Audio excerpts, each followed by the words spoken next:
You want to roll? Oh, yeah.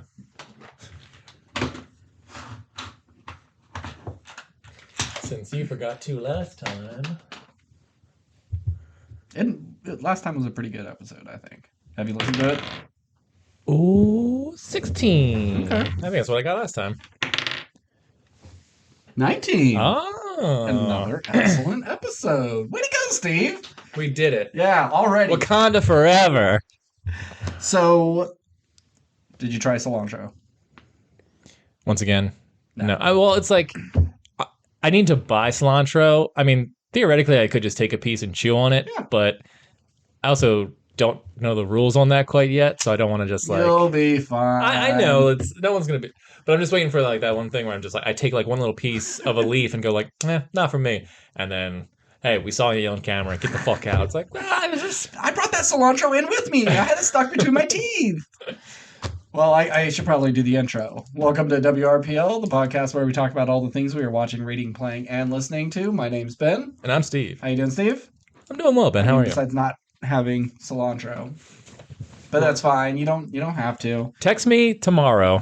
Okay. While I'm at work, and I will make it a point of business because I think about it every day. Eat cilantro. I wonder if he did it today. Yeah. I'll text you. Okay. I want to start off on a somber note.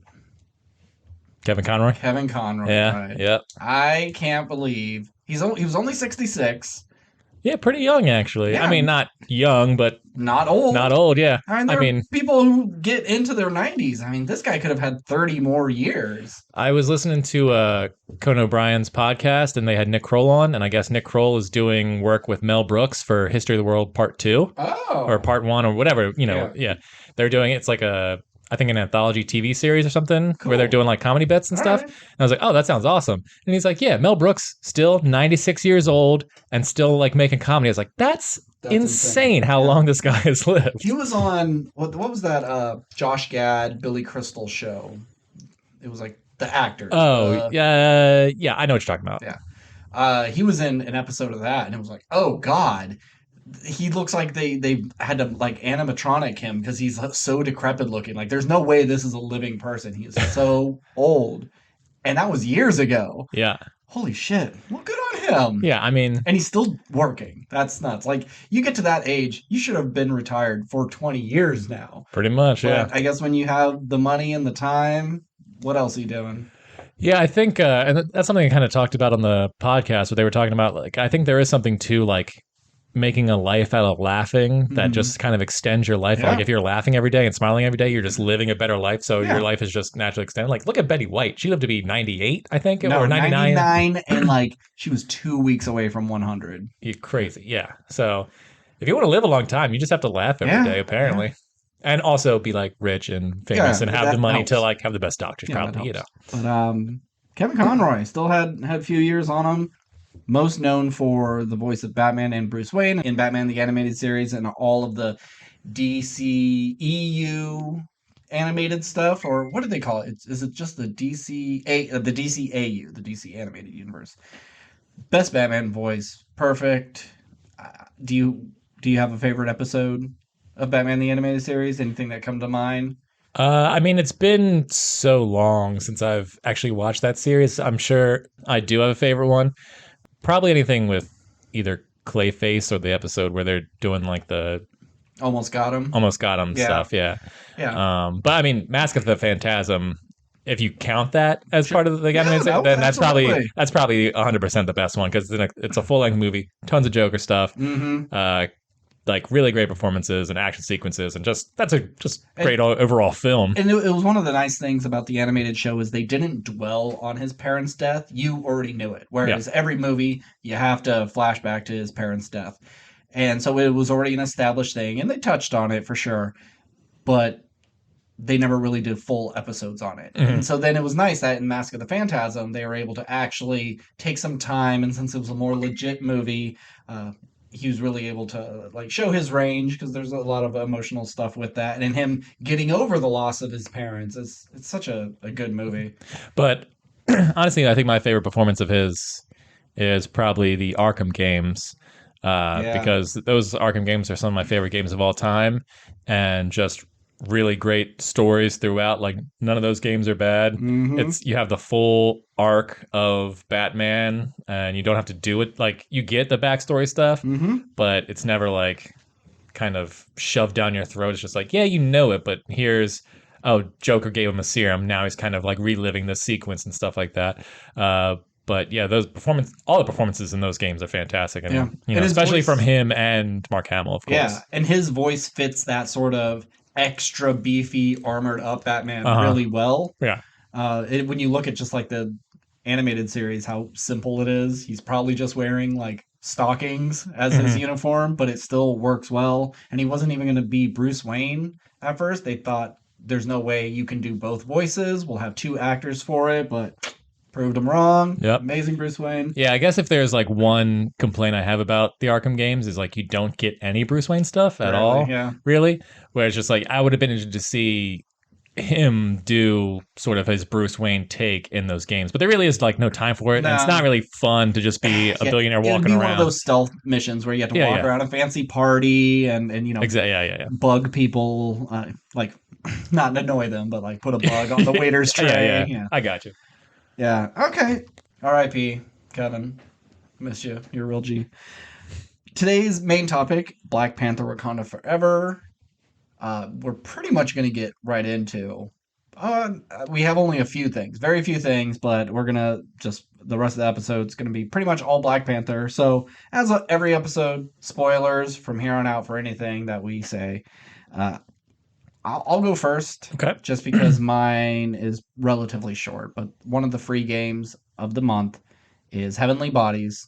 Play a little astronaut in a space station, and the physics are pretty accurate. They have an even harder level of difficulty that's like super super accurate, but that's I guess much harder. So I wasn't going to do that. Put it on regular, and you have to control your body with the control stick. So your left arm is the left stick, your right arm is the right stick, and then your L2 is left hand grab, R2 right hand grab. Oh, that sounds annoying. So you have to like reach for things and grab and like swing your body, and then your L1 and L2 you could like pump your legs to like help you go. I don't feel like it works all that well. Hmm. And it's a great concept. Like you can find a hook and hook yourself to it so you're anchored to the wall so you're not bouncing everywhere, and then there's portable ones you could unhook it from the wall and then take it with you and go into another room and hook yourself up. So there's like fun things of dragging things everywhere, but I'm really really bad at it. And It seems like the kind of game that you would be like me knowing you and your style of playing games. Mhm. Like, But I would imagine you would have a I tough time. wanted to give it a shot, and my problem is that right stick, that's your camera. I don't ever think of controlling with that. Right. So I'm like, right arm, grab the thing. Oh yeah, I gotta extend it. And I can see his little hand like trying to make grabbing motions and stuff. Oh, I gotta point to what I want to grab at. And so the first mission, you gotta like, unlock this door, turn on this thing, read these instructions, flip this switch, and you're done on to level 2. It took me 45 minutes to do the first thing. This was probably a 15-minute thing. The physics drove me nuts. And I know they're realistic, but trying to swing yourself and let go at the right time, but you don't, and you start bumping and you go the other way. There was one time I just like went down the whole shaft of the thing, just like not being able to grab. I'm awful at this, and they even have like timers on it because this is a game for people who want to speed run. Sure. How good are you at manipulating this and getting this task done? I'm gonna look up some of these videos because I don't know how anybody does it. It was extremely difficult. There was a lot of times I'm just doing like kind of shuffling Hmm. along the side to try to get by, and I know that's not how you're supposed to be getting through rooms. I need to be like pushing off and swinging, and I'm not, because I would swing and I'd go the opposite way. So very frustrating, but still like fun. Hmm. I think I'm gonna try level 2. See if it. Oh, you haven't even gotten to level 2? No, that was level 1, 45 minutes. Oh, And it okay. was like tutorial level 1. It's Oh, really yeah. explaining Do you know how many levels things there work. are? I don't, Oh, okay. but I can definitely tell they're gonna get a lot a lot Right. harder. So is there even like in the first level things where it's just like, oh, the shaft is open, and if you bounce the wrong way, you're going to get sucked out into space, or was it all just like There it is was a only part. things for you to grab, really? There is a part where you open up the airlock and it does suck you out. So I guess if you didn't hook your tether, it would have sucked you out, but it didn't get me because I saw it coming. But I don't know if there's a thing of like, whoop, you gone too far. Let me use my rocket boosters. And then he comes back in and you start it over. I'm not sure. But yeah, you do travel on the outside to like, spin cranks and move satellite dishes. Science stuff. Science stuff. Yeah. So very, very hard. Not my type of game, but I really want to like it. I'm going to keep trying, or at least I'll give it one more try. And if I get too frustrated, then it's over for you. Yeah, I mean, I downloaded the game, but I didn't watch or know anything about it. So hearing that, I don't think I'll play it. I think you should give it a try just to see how it all shakes out. I mean, you finish it. Or like, tell me if you're going to decide to finish it or not. There's no way I'm finishing this game. It's gonna be. You're having fun and you want to keep playing. You just have no interest in beating it. Yeah, I'm going to try the second level. And if it's like, okay, now I'm getting it. I'm more intuitive. It's not like pick up and play like Spider-Man. That's sure. You don't need to ever play a video game to know how to get around the city. This takes a little more. And towards the end, I was just like, oh, I see if I do it this, if I swing this arm out, I get a little boost. And I was able to like kind of get up a shaft pretty easily. But when it's, grab this, but no, you got to make sure you grab it with this other hand because you need to hook this thing to this. Like you have to pull levers and you're trying to do it from one angle and you don't have enough leverage. So you have to like flip it around, do it with your other hand because your right hand has to hold and brace itself and then you're able to do it. So there's some things I can see myself being frustrated. Like, what do I do here? And like, I'm just holding the thing wrong. But yeah, I'll try it. It seems like something that would be cool as like a virtual reality game, not if I can use my real hands, I think I'd be okay. But saying, this stick is my arm and this button is my hand. Because then other times I'm trying to do stuff like, go, you fucking, I'm still holding on with my right hand. I got to release that. I just don't have the coordination and the rhythm of it yet. It's like a Guitar Hero thing. Sure, if I play it long enough, I'll probably be okay, but I cannot make my hands do the two separate things. Right. Well, I played... I would assume you're done? Yeah, I'm done. Okay. I beat a game. I beat Resident Evil 3. Okay. Last week, I talked about beating Resident Evil 2. This is the remakes. Yeah. Did you say the remix? No, the remakes. Oh, okay. And I didn't like it as much as 2. That's what I've heard. It's not bad. I still had a good time. I think it's a little bit tougher. Like the first area you're in is like the city as it's like being overrun by the zombies and stuff. And they're just kind of everywhere. And so like there's times where I'm just like, all right, and you only have like limited ammo. So I'm just trying to like run through them, but you can't really run through them. Like they will grab you and they will bite you. It's just like, I'm just using up health packs or whatever. It doesn't have a dodge. It did add a dodge feature. Okay. Sometimes I was able to like do that, but other times it's just like there's 3 of them and the door is behind them and I don't want to, and I only have like 10 shots and it's going to take all 10 to like down them. Yeah. And I'm like, then maybe I'll try it. Like I wish that there was like a shoulder check kind of thing where or I could, grab and push something. So I definitely died more in this game than the other one. But also it just wasn't as scary. And I don't know if that was because after you played, I had never played anything like 2. So playing 2, I was like, okay, this is scary. The tyrant just shows up out of nowhere and just like stalks you. There's a lot of really effective horror stuff in there where this was like, we're taking the horror element. It's Nemesis, isn't it? Nemesis is the villain of this one. Yeah, okay. Is the tyrant in it as well? No. Oh, okay. You just said tyrant and I wasn't sure. I couldn't remember if the tyrant shows up. Yeah. No, I was just saying in 2, he was scary. And I mean, Nemesis is scary too, but this game was just like, all right, well, the horror is going to come second. We're going to make this a big action game because now you're like tough STARS team member and you're teamed up with Carlos and he's like paramilitary or whatever. And you guys are just blowing shit up all the time. Yep. And it was fun. Like the action was cool. But it was just driving me nuts. Like how every time Nemesis shows up and you beat him, you're just like, well, that takes care of that. And you walk away and the guy is still alive. He just won't die. And it's just like once he's down on the ground, like take a shotgun, put it and just like keep popping that thing until like he doesn't have a skull anymore. But they like the first time you think he's dead, I get it. You walk away from that, you think he's done. When he comes back a second time and now he's like part giant tiger thing, make sure that Wait, guy's part giant tiger thing. Yeah, what is that? First he's a dude, and then the second time you fight him, he's like now like a beast on all fours that like is running The around. Nemesis? The Nemesis, yeah. Oh, When you first see new. him, he's just a big like Hulk kind of thing with Yeah. a scary melty face, Uh-huh. and he's got like The gun missile arm, launchers yeah. and stuff at you, and flamethrowers and everything. But then the second time you fight him, he's just like a four-legged beast thing. Then the third time you fight him, he's the four-legged beast thing again, but I don't think he's slightly bigger, but now there's just like zombies helping. It doesn't matter. And then the fourth time you fight him, he's just like this giant Akira type monster. Okay. Huh, well, that's new. Did you play 3? I played the original 3. The original 3? Okay. That does not happen. Oh, yeah.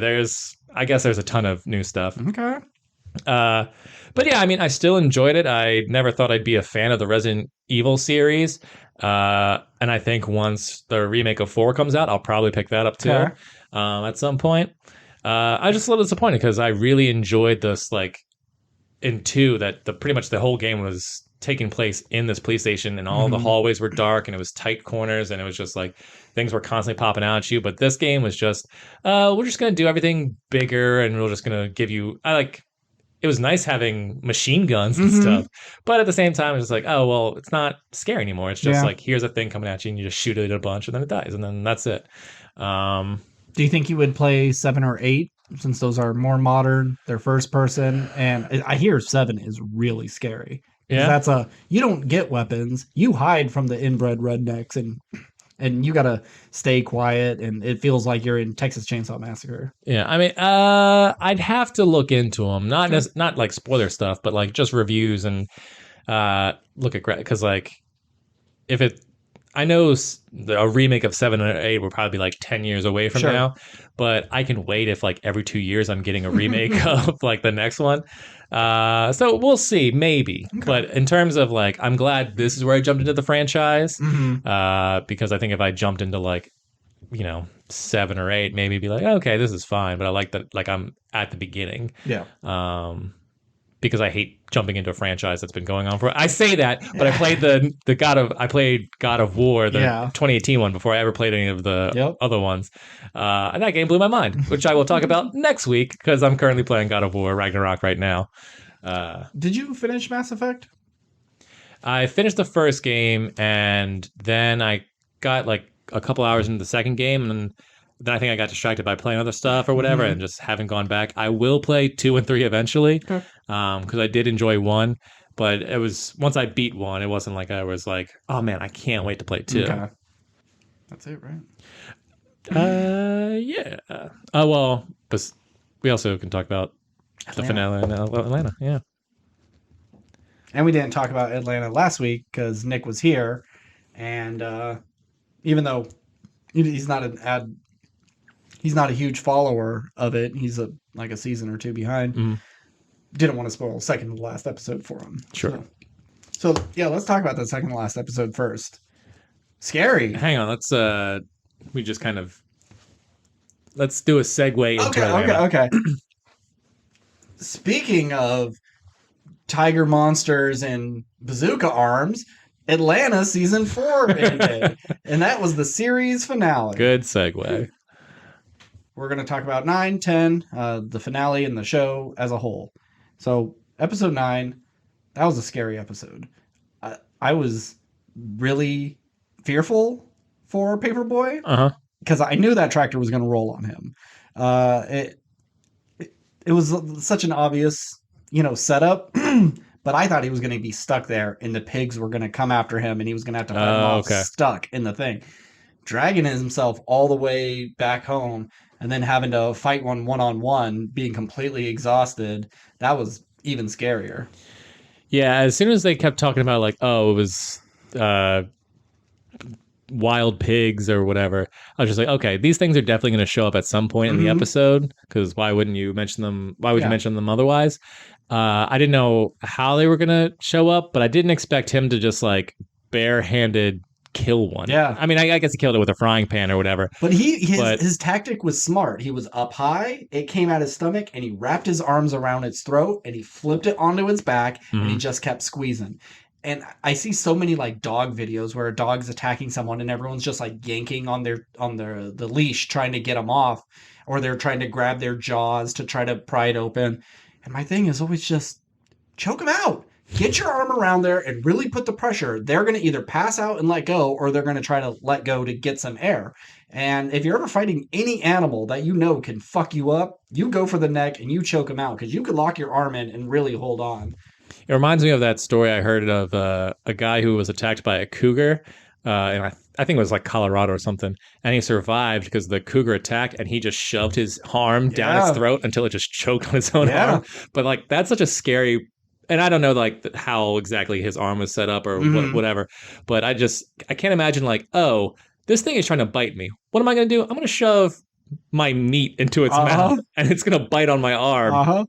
But hopefully it passes out before it bites it off. Yeah, you have something stuck in your throat, you're not going to be able to gnaw very well. Yeah. So even though it seems really scary, it's probably the smartest thing. And I'm going to just start grabbing. I'm going to stick my fingers out, and I'm going to grab whatever I can get a hold of. I'm going to scratch, and I'm going to try to flex. I'm going to do whatever to fuck his insides up. Yeah, what's scary about that to me is just like, yeah, I got you. Now neither one of us is going anywhere. Yeah. Great. But now neither of us is going anywhere. Yeah.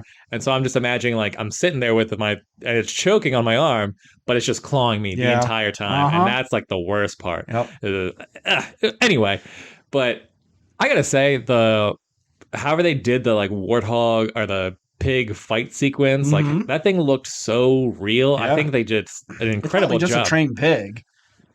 I don't know. I don't know how they did it, but it looked great. It looked vicious in terms of like him getting pinned up against the wall and like kind of getting thrashed around and stuff. But I also laughed when he's like crawling back and like the Amazon woman shows up and she's putting the package. He's like, help. And she's just like listening to like whatever song. And he's like, God damn it, you bitch. Just being so upset because like he crawled like a quarter of a mile. Who knows? You don't know how long he was driving. Well, no, I mean, he could see his place from where the tractor flipped over. Okay, I guess. Yeah, it was just like across the pond or whatever. But he had to get himself at least a little bit to it. So we'll say a mile. Sure. Well, I mean, when he started crawling away, it wasn't dark. And by the time he got home, it was dark. Yes. Yeah, so I imagine that was just awful.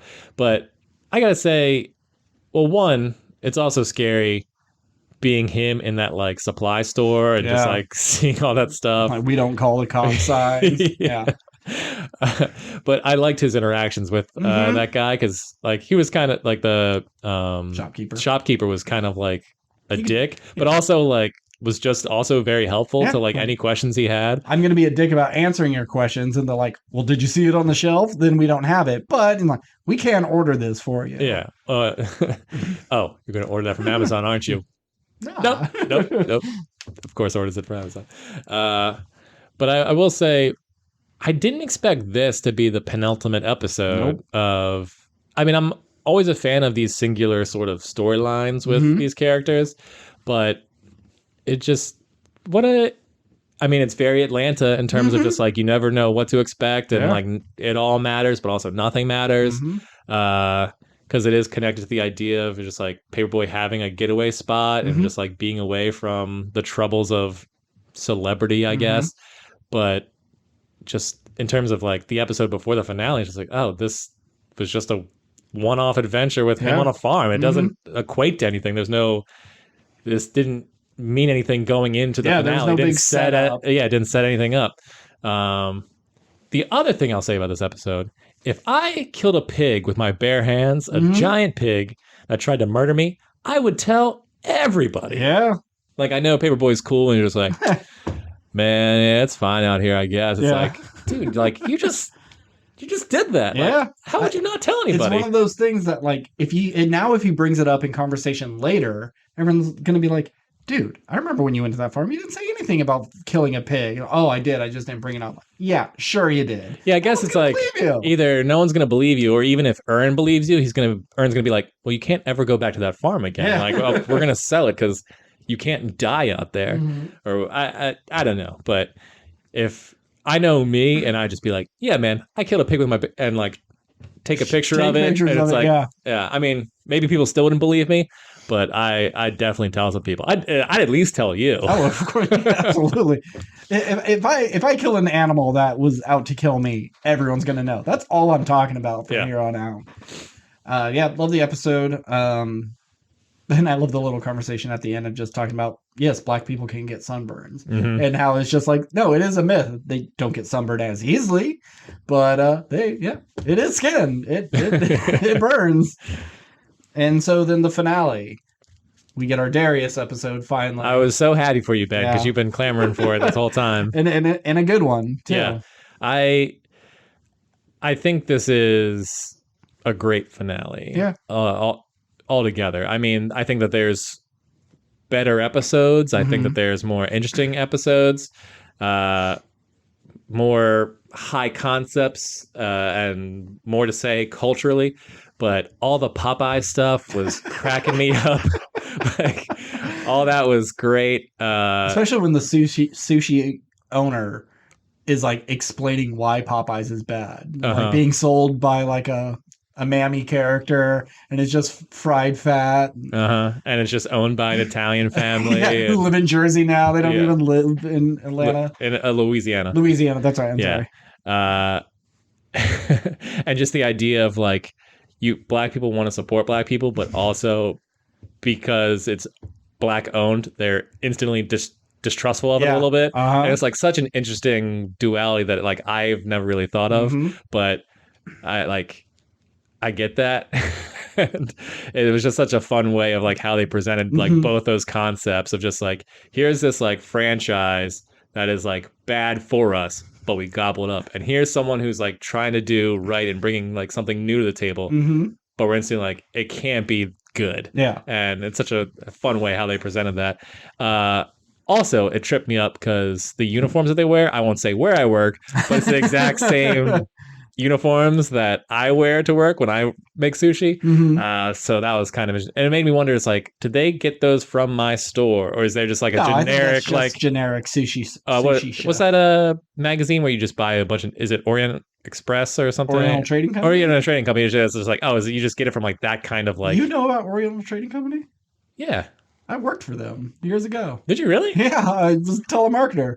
I was bad at that job. They would always I didn't know they had telemarketing. I just thought it was just like, oh, this is the magazine you order out of. I mean, people would call and be like, oh, I really like that elephant footstool. Can you tell me more about it? Because it wasn't just the party favor bullshit that OTC had, but they also had like 3 other businesses where it's stuff you'd see at Pier 1 or Home Goods, that sort of thing. And the elephant footstool was a big one. It was one of our upsell things. And the description was just elephant stool. I'm like, are we just selling bags of elephant shit? What the fuck is that? And then I had to look it up in the magazine, like, oh, it's a footstool shaped like an elephant. So people would call and you would talk about it and take their orders. And then when there's no calls coming in, you would take the physical ones that people would mail in. This was back in like 2001. Okay. I don't think 9/11 happened yet.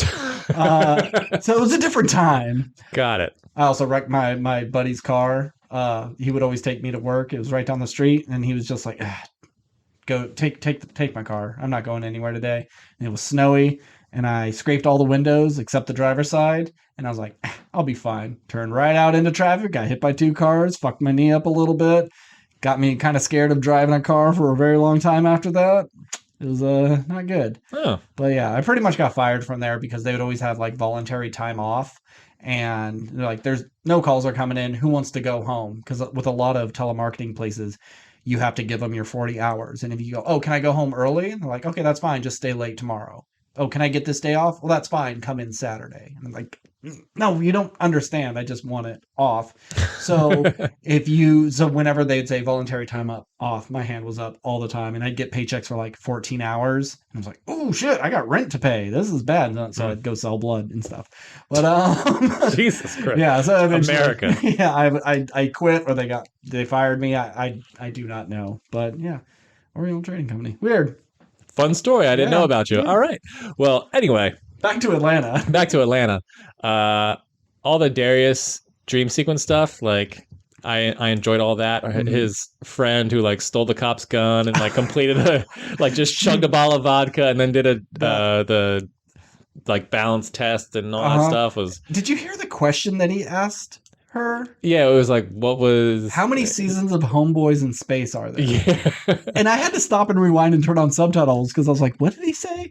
Like, what a weird reference. Uh-huh. And then she, like, that's all it took. Like, she says one and, like, all right, good enough. Yep. And then steals his gun and, just like bails. Oh, then they hit someone instantly, bails on him. But he's just in Just his a dream. sleep deprivation no. tank. Yeah. Oh, yeah, okay, yeah. Wait, is it called a sleep or is it sound deprivation? Sensory deprivation. Sensory. I was like, sleep, because you're not... There's an S down there. Yeah. Sensory deprivation. Yeah. I really enjoyed he's talking to the guy for like the third time, and it's just like, and I forget exactly what he says, but then you just like see him like zip out and then like the face to black again. It's just like I like that fun little visual. And then him in the tea room and just these ladies like, but that was real in the tea room. But it's like, yeah, that was real. But was it? Because then eventually he is in the tank later down the road. Mm-hmm. So that wasn't real. Who knows? Well, I guess that's the fun of the show. Yeah, and because then he comes and saves the day from the sushi place. He has the... he goes to see his brother, who may or may not be alive. I was reading on the subreddit that his brother is dead. Yeah. And then that the woman in the pharmacy is actually his mom, who is also dead. And it's him kind of just like remembering both of them. I didn't get that. No. I mean, I got the brother thing. Yeah. But I assumed like if this is a dream, he's probably dead, and this is just him like, this is his safe space or like to see his brother kind of thing. But I would never have guessed that Cree Summer, for those who don't know, very famous voice actress and everything. She was Penny in Inspector Gadget. That's the thing I know her from the most. I know I've heard her voice as other stuff, but for whatever reason, she did the voice. The thing I think of is the... oh, God. Drawn Together? Drawn Together. I don't know. Yeah. That's where I think of her from. But anyway, yeah, I never would have assumed that was his mom by any means. But it's like he was picking up medicine for his brother who is already dead, so that had to have been a dream. Right. And she was talking about... Oh, God. But I mean, like, because they're so spacey together, like, I can see, like, oh, this is where he sort of got this sort of, like, spirituality kind of thing he's got going on. Like, oh, that makes sense. And so was he always like this, and his brother didn't get to experience the things? But he even said, like, oh, I don't want you in here. I want you out there, like, living life. And so did he take advantage of that and become the person he was to live for his brother? Is he feeling bad about that? I mean, it's so interesting that there's, like, deep stuff in this finale and like backstory that we've never gotten till now, and it's never going to be explored more. It's just like, here's just a little because like Darius has always kind of been an enigma. He's just like always doing his own thing and weird stuff, and it's always like almost like a separate, like he's on his own show in a weird way. And now we just got the final little taste of just like, this is who Darius is. He's an actual person. Yeah, we've met Ern's parents, and Paperboy's mom died in one episode, but we never learned anything about his family. And a lot of times you don't think, like, never... Do we meet Val's family? Oh, yeah, because they go to that... Van, yeah. They go to that weird European time, because she's adopted, right? Yeah. And that's why she's got that weird German heritage, or I can't remember. That was like season 2. Yeah. Well, I mean, we've gotten all their family, at least some portion of family stuff. Like even this season, like we run into their Paperboy and Ern's aunt. Yeah. And I always forget that they are cousins. Yeah. But and then we have that little bit at the like him running in and punching that guy, and he's like, hop in my pink Maserati, and they get in there, and then like them celebrating having Popeyes, and then they're like, Darius, you're the best. I was like, I don't care if this is a dream sequence. This is so funny. And it goes to commercial, and I was like, okay, that was a dream sequence. That's funny. But then we open, and they're in Paperboy's house laughing about it, eating their Popeyes, and asking questions like, where did you get the car? And like, oh shit, this actually happened, or so we think. Maybe, yeah. And I mean, I think you could have ended the show there. It was just like them speeding off in that pink Maserati, eating Popeyes, like celebrating, and it would have been perfectly good.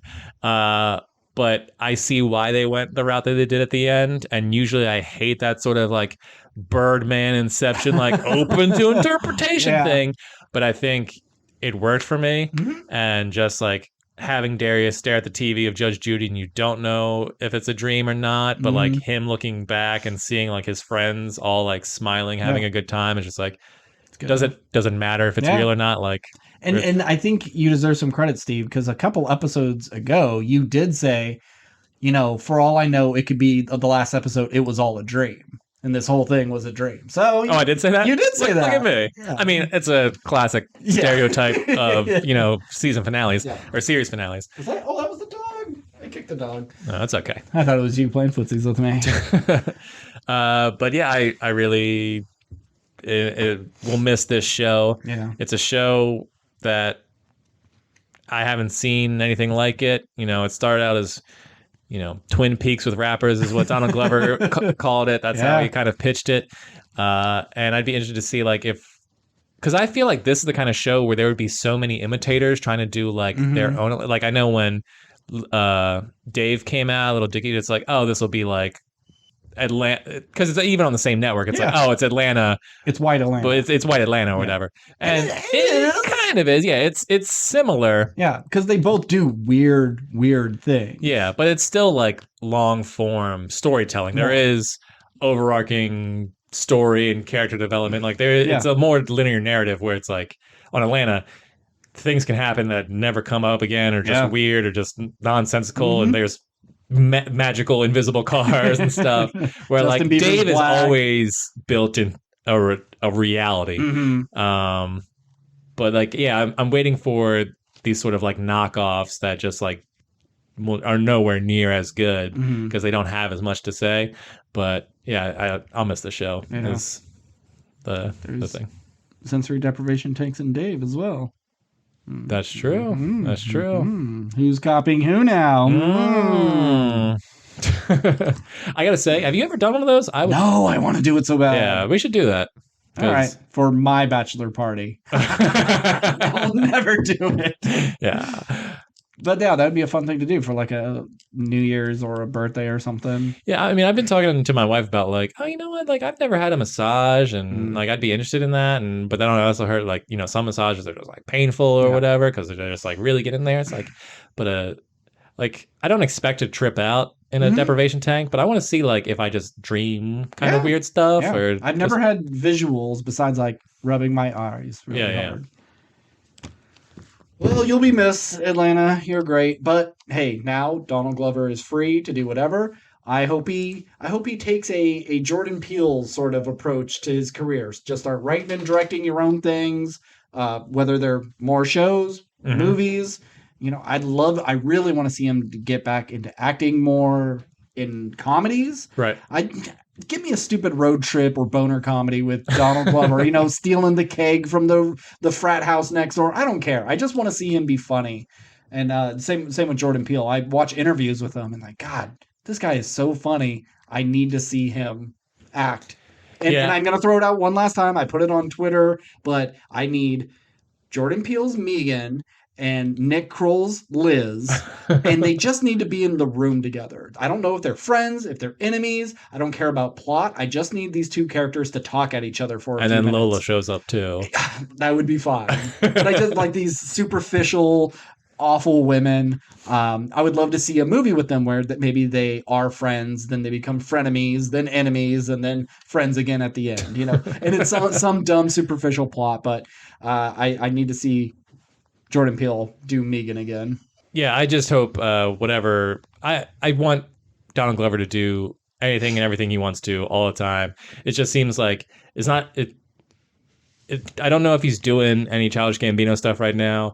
Atlanta's over. I haven't looked up if he's got other stuff like kind of coming down the pipeline. I could see him totally going like, I've accomplished my goals. I'm just going to be like a producer now, and like you're never going to see me again. Like I'm just going to like raise my kids on a farm, and then I'll just attach my name to stuff. And it's like, because he just doesn't want to like work for anybody, and just wants to make his own shit. Weird recluse from the which is like great, but it's like, at least come back for the Community movie or something. Well, Dan Harmon did say Donald Glover's down to clown, but I don't I didn't read the actual article, so it Sure. could have been like, oh, he is known to get down with the clowning.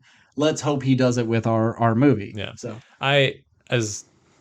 Even though Atlanta is like partially a comedy, it was never just like joke, joke, joke, joke, joke. Mhm. I'd love to see him do something where it's just like his brand of comedy that we've seen from him, from like Derek Comedy, from Community, Mhm. from 30 Rock, and just really like I want to see a really punchy Donald Glover script where it's just like joke after like Unbreakable Kimmy Schmidt level like Oh, okay. jokes, All right. but just like in Donald Glover's voice, and maybe that those don't necessarily translate, but I just want to see him have a good time again. Yeah, give me his Keanu. You know, him and a kitten, just doing something fun. What was the product of Popeyes? Do you remember what they were like? Wasn't it something ridiculous? Just a chicken sandwich. Oh, just a chicken sandwich. Yeah. Oh, okay. You know what my favorite joke of that episode was when Paperboy was like looking over there. He's like, "Man, it smells like the manager's mean," or something like that. It's like I can tell the manager is rude as hell. That's what it was. Yeah. Main topic of the night: Black Panther, Wakanda Forever. I'll just call it Black Panther 2. I'm not going to say that the whole time. Yeah. Kind of a weird one. Set with a terrible task of trying to create a movie after your lead dies in the real world, and they were like 6 months out from starting this, and they had to completely rework it. I guess a lot of the things, like Namor was going to be the guy, but they had to change everything. And then not only with Chadwick Boseman dying, we had COVID issues and we had vaccine issues, and then our lead of this was vaccine hesitant and created a whole bunch of hullabaloo at the time. So they really had what's it, Steven Coogler? Ryan Coogler. He really had his work cut out for him. And so all in all, what'd you think of Black Panther 2? You know, when the trailer dropped, I was so impressed with that trailer. I was like, oh, I'm actually hyped for this. Yeah. And then as time went on and I kept seeing the trailer and then I heard like early reports about stuff, and usually I try and avoid that just because I kind of want to go in blind as much as possible, but also sometimes you just can't avoid seeing it pop up or hearing about it, where I was just like, yeah, it's not that good. So I think that was ultimately good though for me, because I went in with like zero expectations and I actually had a really good time. Okay. I actually really liked this movie. I have plenty of nitpicks. It's not perfect by any means, and we'll talk about it. But all in all, I think this. We'll talk about the tier list later, Phase 4. But this might be my favorite of Phase 4. I had a good time all the way through. Okay. Despite the fact that a lot of this movie is depressing. I think this movie had a lot of potential. I really would have liked to see, obviously, what it would have been if he didn't die. I'll have a pitch for us later. Okay. How I think some of things could be handled, because I know how to do things better than these. He only directed the first Black Panther movie, made, what was it, the first Marvel movie or second Marvel movie to make $1 billion. Sure. Made Creed, an amazing sequel to a franchise that was long dead. Of course, I know better. Fruitvale Station, also excellent. Also an excellent, one of my first. What does this guy know? Yeah, schmuck. It's a bit long. It's 2 hours and 40 some odd minutes. Well, before we get into it, just general So thought. I think it's could definitely be cut down. Okay. And with cutting out some of the fat, I probably could have enjoyed this a bit more. I don't think this is bad. I thought this was fine. I thought this was perfectly adequate. I think I gave it a C. Okay. Maybe I could probably bump it to a C+. We'll see. But yeah, I was just like, okay, yeah, that was fine. It didn't piss me off. It didn't shock me, surprise me. It didn't really wow me with a lot of stuff. But yeah, I thought it was fine. Okay. Yeah. So I guess we'll start with the positives before we get into the negatives. Okay. So I'll say that I think, well, one, it's like you lose your main lead, obviously, with Mm-hmm. Chadwick. And so now the rest of this movie relies on essentially all side characters. Yeah. And if you look back at Black Panther 1, I don't think any, like, they all had moments, but none of Mm-hmm. them really were characters, other than maybe Shuri. Yeah, and in that first Black Panther, even Black Panther isn't the lead. He's the titular character, Sure. but he's like our entry point to this world, which makes sense. And he visits all the other people, and we experience everything through him. But he himself seemed also like just a side character. He didn't get a chance to really like command that movie because Yeah, I think Killmonger was just stealing every just scene. stealing the show. And you had so like all the side characters, not a bad one. Everybody's really good. So then when you look back at Chadwick Boseman and like, he was kind of just there. He was Yeah. just doing the superhero stuff while everybody else got to do the good lines. Yeah. So everyone in this movie, I think, really stepped up. And I think, like, not that I would have traded this movie by any means for Chadwick not being in it. Mm-hmm. Obviously, I would have loved to see how the original pitch was supposed to go, but I think everybody was great in this. I think everyone got more character development for the most part.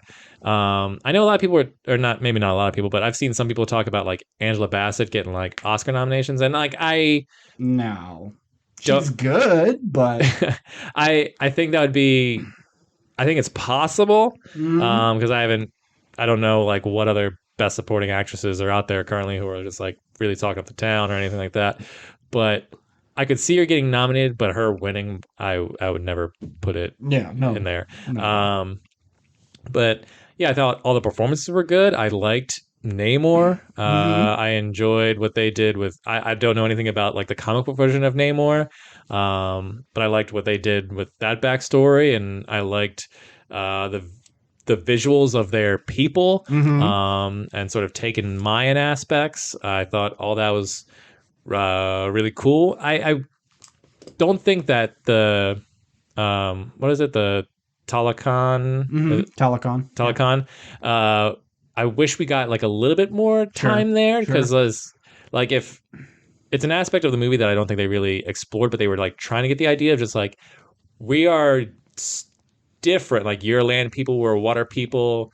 You have a very African look. We have a very Mayan look. Mm-hmm. We're so different, but we're also so much alike. We're just people trying to protect our own Our nations. hidden And lands. just like if we focused on what we had in common, we'd be great together. But yeah, so it never really explored that. But I wish we had more time in Telecon because it's like we just got a glimpse of it. It was like I want to see this world because that's what was so cool about the first Black Panther movie. Is I feel like in such a quick amount of time, I got a whole concept of like who these people are, and then there's like the different tribes that represent different things, and it was so colorful. Like there was like so much cool visuals in the first one, and there's cool visuals in this too.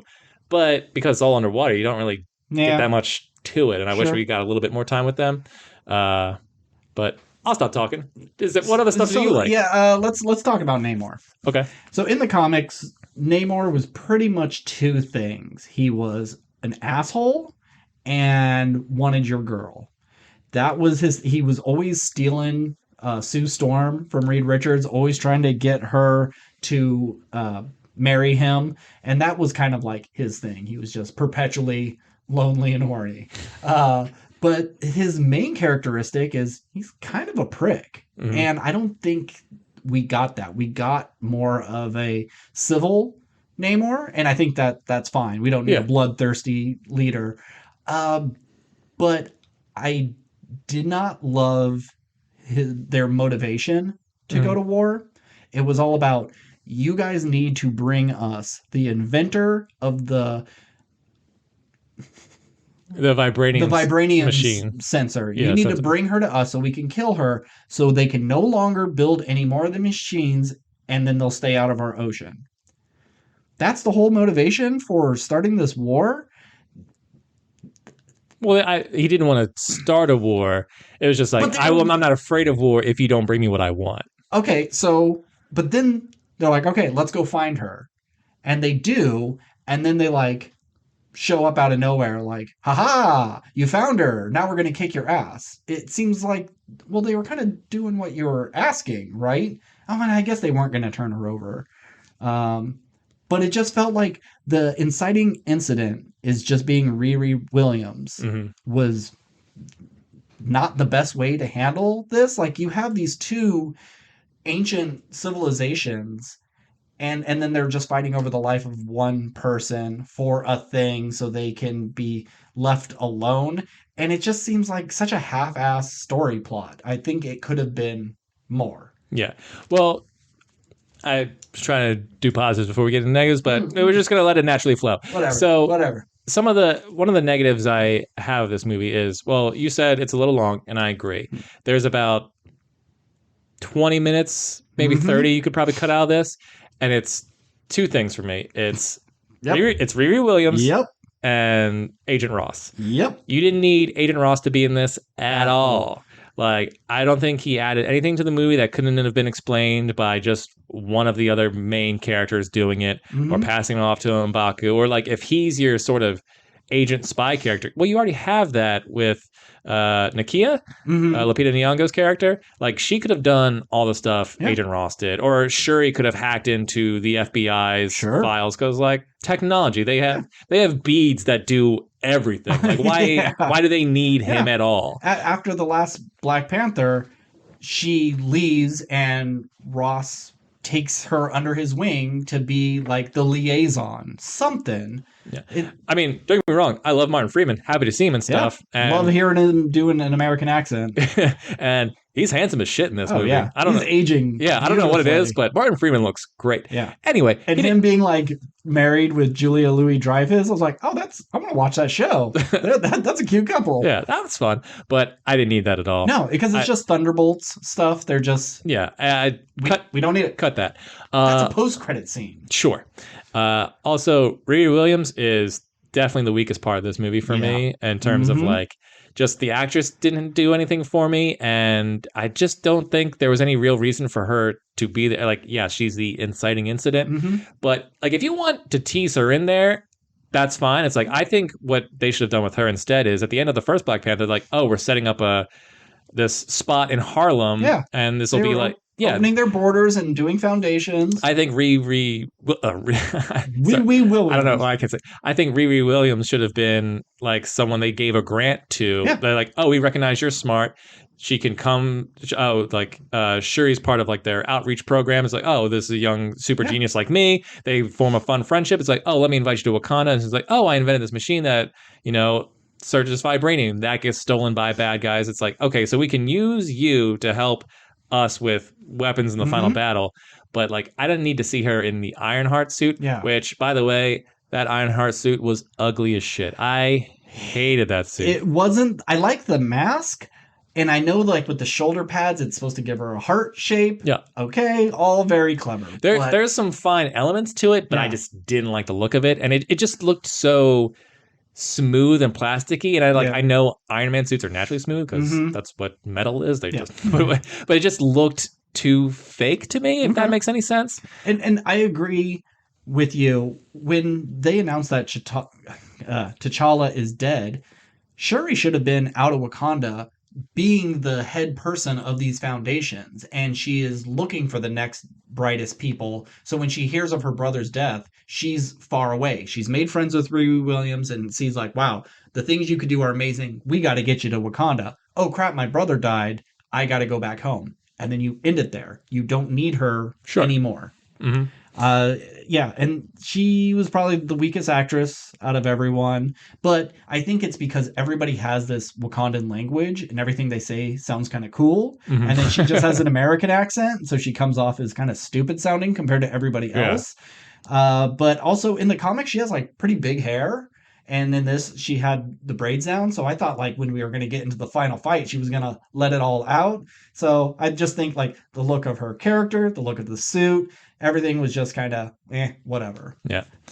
But talking about suits, there's an uglier suit. Watching this movie, I was like, I think Ben's going to agree with me. And if he doesn't, I'm going to be blown away because this might be the worst suit they've done in Marvel. I don't know why they thought this was the cool look. Because once they teased in the beginning, I was like, oh, that can't be the final look of when this thing comes out. Mark 1. But it's the final thing that comes out. Yeah.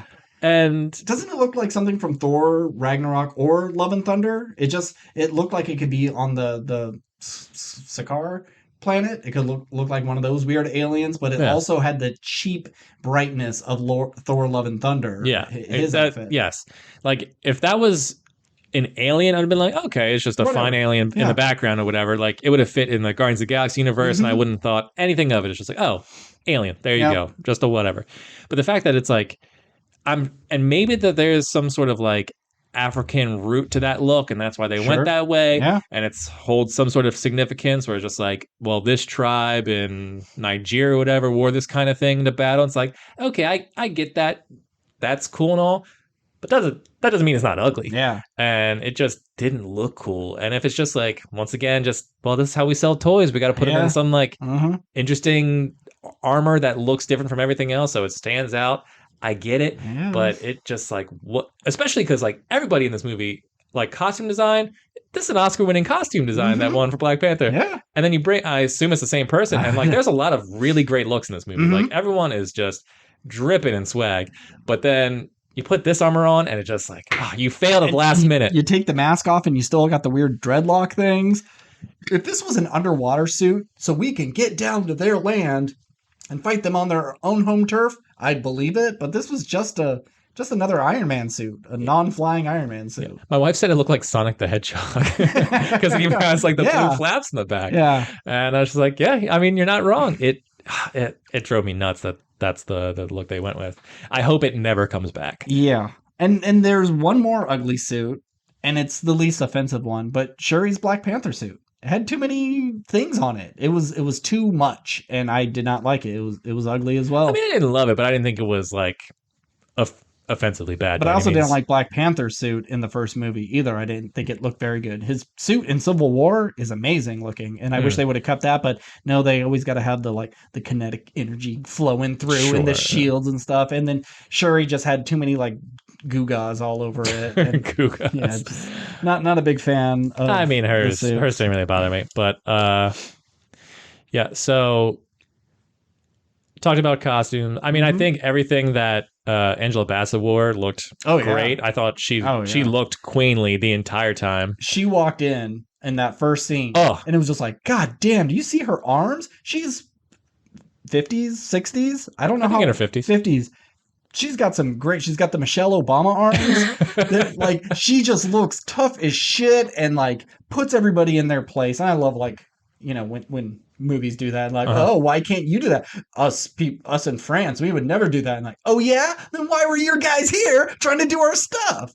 Yeah, that's good stuff. But yeah, Angela Bassett is really good in this, and her costume design was great. Yeah. I'm not happy that they killed her off though. I don't think they needed to do that. It definitely surprised me. I think she's killed off, but she's going to be in Black Panther 3. Yeah, she'll be on the astral plane. Yeah, ancestral plane. What'd I say? Astral plane. I mean, yeah. same difference. Same thing. Yeah. It's a more private club. Sure. Just for the ancestors. No, you can't bring a friend. You can't see your brother there, but he's off. Oh, he's that panther in the tree. He just hasn't turned into a human. Yeah, he's not going to talk to you, but he's there. Just wave. Yeah. See, he flicked his tail. You're good.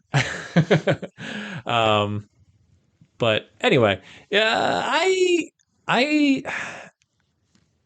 it's like my initial thought is I do like it. Because it's like you don't expect it because like, oh well, they've already had the loss, so you lost the child, you don't need to kill off another character.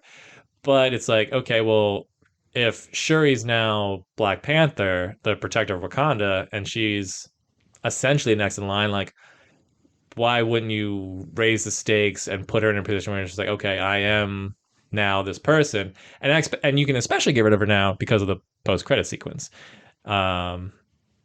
Because now there's the more mid-credit sequence. Yeah, because we'll get to that. So yeah, I was ultimately fine with it. And I think I don't know if it's just her going like, I'm done with it, or just like this is the story that they were always going to tell. Because I don't know if Chadwick had survived, would they kill off his mom too? I mean, probably. Probably. They probably would have done it just to give it more weight, Yeah. so because there wouldn't have been loss at all, and you could Yeah. get rid of Angela Bassett. Yeah. So maybe just extra fuel for the fire to be like, of course she would want revenge and try and kill this guy, because Namor didn't kill Black Panther. Yeah. It's like, no, now there's a real reason for me to like hate this guy with a passion. So I'm okay with it. I think it makes sense story wise. Yeah, it was just sad, and she does it, doing a heroic thing. It's like, come on, sure, he's lost enough. Can't she have someone? Yeah, I mean, I think there's movies where you beat your main character senseless, and it's just like at a certain point you're just like, man, this movie's a real drag because they just keep losing. Yeah. But I think in the Marvel Cinematic Universe, even when people are losing, like their movies are upbeat enough where I'm like, I'm not feeling like I'm really getting put through the emotional ringer because your main character is constantly losing people that they love. Yeah. So that didn't bother me. But how did all the like emotional sequences work for you? Like all the Chadwick tributes, like I think the opening sort of like credits instead of like seeing all the different Marvel characters and it was all Chadwick. I thought that was very effective. Very nice. Yeah, and we get 2 funerals in one movie. 2 funerals. Yeah, I think the Chadwick, the Black Panther funeral was like really well shot and very visually appealing. I thought that was really great. I don't think the movie ever really hit the highs of that. But that wasn't the scene that like really got to me. I think when Angela Bassett's character died is where I actually like almost felt more emotion than the Chadwick stuff. But maybe it's because like I've been kind of preparing for that for 2 years. It didn't happen off screen. Yeah. So no, like none of the Chadwick stuff really hit me that hard.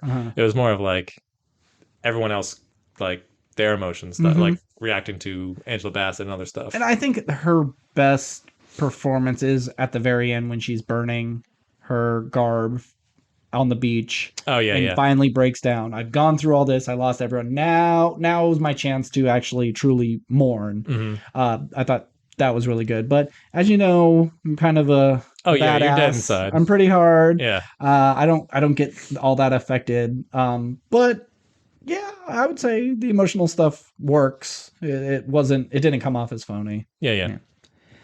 We already talked about cut Riri and Ross out. That's so not necessary. Lake Bell's in this movie. Yeah, I'm glad you brought that up because I didn't want to forget about it. When she showed up, I was like, oh, awesome. Yeah. It's like someone I didn't expect to be in this movie. Big Lake Bell fan. And then dies immediately. Dead. And I was like, oh, okay. Yeah. I mean, I guess like she was killed off screen, so she theoretically could still be alive, but like you don't need to keep her alive for any reason. Like I don't think she's a Marvel character that's from anything. Who knows? She was just a scientist chick. But that opening sequence I thought was like, that's actually kind of scary. Yeah, with their vocalizing to hypnotize people. And like, oh, that's interesting. They're doing like the siren song and it makes you walk into the water. And they use it a second time, and that's cool and all. But that seems like your main weapon. Yeah, you got these cool water bombs, but you can make people kill themselves. I expected them to like flood Wakanda or just be in the ocean, and then you would just see all these Wakandans walking into the water. Like, you didn't do XYZ for us, now you'll pay. And of course, Shuri's like, oh, put these dampening headphones on, and everybody throws on a Black Panther mask because it blocks that stuff. And they're trying to stop all their civilians from being lemmings and walking into the water. That seemed like something that they're setting up to be a big thing. And I was like, no, we use it twice, and then we'll just get to the regular fighting. Yeah, I mean, it is a pretty impressive weapon. And I'm wondering how, I like it in terms of just like, oh, like what a cool idea. Like this idea of like this mythological thing of the siren song. Oh, it was a real thing because these people have been around for 500 years. And of course they were killing pirates or whatever who were like invading their waters or whatever the fuck. Like, I like that idea.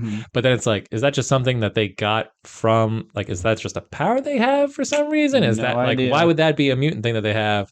Or like, is that a piece of technology that they have? Like, nah, that's just gotta be them. But it could have been something like they had vibranium medallions that they hold up to their throat, and the sounds that they make, it vibrates and it affects people who live around vibranium. Something, I don't know. But it's like, no, we could just do this thing. We could do it more and probably win, but we're not going to. We're not going to, yeah. Because if, like, you're talking about that final battle where they're all, like, on the ship with, like, swords and knives and stuff, it's like, oh, well, we'll just sing at them, and our problems are solved. Oh, those guys. But I mean, I guess at the end they would have had the true. But like M'Baka's guys, those huge rhinoceros of men who are holding the women with ropes, start doing the song, they're gonna let them go. Oh, yeah.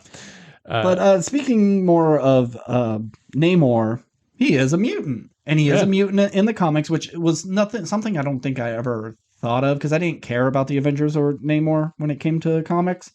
So I just assumed everybody could fly with little winged feet. Sure. I didn't know. So I was glad that they actually mentioned it. This is now our second time mutant has been mentioned in a Marvel something. Which, like, I think it would have been way more effective if this was your first mention of mutant versus, like... just some offhanded, normal science kid saying it. And I feel that they're going to keep doing this. And then eventually it's like, mutants are just here. There's no event. There's no big thing. Nothing's going to cause it. They've just always been here. Yes, Professor X and Magneto have been fighting the good fight for years. I mean, I guess nobody knew about it, before 2008. But I think it's just going to be a whatever. There may be something like that happens and it unlocks the mutant gene in people. So we'll get more of them. Like, we only get one mutant every 10 years. And half the time they die. That's why there's so few of them. But I just don't want this to be like, well, we've mentioned it enough times. We don't have to justify anything. They're just there. But it was still nice to see. I like that because in the comics they're Atlantean. Their underwater thing is Atlantis. And I was so worried. Like, you have two underwater sea people who have similar powers. How are they going to do this? And I like that they just said, this is the one thing we're able to say. We're not going to follow the comics. Fuck it. Yeah. Everyone's just going to think we're copying anyways. I think Namor did come first. I think Namor came first. He did come first. So I'm glad it's like, no, fuck it. It's a different culture. We're going to base it more Aztec. And, but every time I looked at Namor, I always thought he was Asian looking. I thought they were going to cast a Japanese person or a Chinese person, like the dude from Crazy Rich Asians, the big handsome guy. Yeah. I don't know his name. I was like, that guy would be a great Namor. But I can see for in location to where Asian people ended up on the planet to where Wakanda is, it'd be a different ocean that they were in. They would be a Pacific Ocean thing. So it makes sense. Well, what's something, because South America and Africa at one time were touching when we were Pangea, so it kind of makes sense to have them. Yeah, and plus, like, you just launched your sort of Asian superhero movie with Shang-Chi. True, yeah. This is a opportunity for us to, like, grab another demographic. Yeah. How many Central American people do we have in our thing? So yeah. And plus, I think it adds, like, visually a more interesting thing that we haven't seen before. And doing some IMDb trivia research, and, like, there is, like, precedent for, like, there was I think an Aztec city at one point called, like, Atlateca or something like that, which is what many people believe was Atlantis. So it's like, so there is, like, conjoining ideas there. There's basis in history. And because I always assumed Atlantis was off, like, Europe. And they were just white people. It was just another... Because that's how it's always been presented in movies. Yeah, it's like another other than Atlantis the Last... Or what was that Disney movie with Michael J. Fox? Atlantis the Last Empire or something? What the fuck? What was that called? Well, you know what I'm talking about. Like, none of those people were white in Atlantis. Yeah, no, very true. But yeah, I just assumed it was off Europe and it sunk. Yeah. Yeah, and just like you were saying about the home, we didn't get to see a lot of it. And did they carve their whole palace out of why can't I remember the stupid vibranium? Vibranium. Was the whole thing carved out of it? I don't think so. Okay. Well, he said I brought the sun to the ocean, and I think that was supposed to be made out of vibranium. I thought that's what they said. Okay. I'm sure that there was plenty of vibranium down there that they used to, like, build their city and stuff, but I don't think like everything was vibranium. Okay. But they also didn't really go into detail. But I did like his backstory. I mean, they fled and they ate a thing and then they died and turned blue, whatever. But I like them coming back to the surface to bury his mother, and the plantation owners just like they just get the shit kicked out of them. And I like how he got his name. Yeah, the priest was saying something. The boy with no love, and and it translates to something Namor, because like more is like I think is like, like Mia Moore is love. Amor is love, and then so the word no more. Yeah. That was very clever. Yeah, I thought that was a cool idea. And I liked how I think it was smart to make. I mean, I don't want to say it's like smart because you already have Avatar coming out with also blue people who live in the water and are a bit native looking. Yeah, it's weird that these two are happening roughly at the same time. But I like the idea of like underwater they look normal, but when they come above water they're blue. But Namor is, because he's like a mutant and also like he's half human, half whatever. Because he was in the womb when that was happening. Like I like how it's just like, oh, he's different. He always looks the same. Everyone else like changes colors and stuff. Like, I thought that was cool. And like I said before, I think all of their designs were very like his side generals who I know he said their names, but like he had like a big guy and big guy. Yeah, it's like those are like characters in video games. Like those are mini bosses before you fight Namor at the end. Like I thought they looked awesome. Like her big like watery headdress thing. Yeah, it looked so like a cool. Lionfish, I think. I just wish they had a bit more to them. So when they like, oh, this one's gonna fight M'Baku. Cool, of course, that's a good pairing. Oh, this one's gonna fight Dana. Okoye. It was just I'm henchman male and I'm henchman female. Yeah. But I think Namor was good. I see a lot of people comparing him to Killmonger in the sense of like they have the goals to look after their own people and they have to fight Wakanda for it. So be it. And if you were in that situation, maybe you would agree with him. I think Killmonger's a better villain, but maybe this had a better ending fight. I didn't love the fall down into the train. I agree. But I think Killmonger is a stronger villain. For sure. I think you just have a lot more connection with Killmonger, and I think Michael B. Jordan is just like, his character is so much more charismatic than Namor. Like Namor, you're getting a little bit of like the ladies' man stuff with like him like clearly kind of flirting with Shuri. Like I thought he was going to pitch like, well, if you marry me, our nations will be like bonded together. But I never really, Steve. I got you. That never really came up. It was just like, I'm flirting with you, so hopefully you'll like me and see my point of view. And if you don't, then I'm just gonna be like, well, fine, then I'll just kill your entire nation.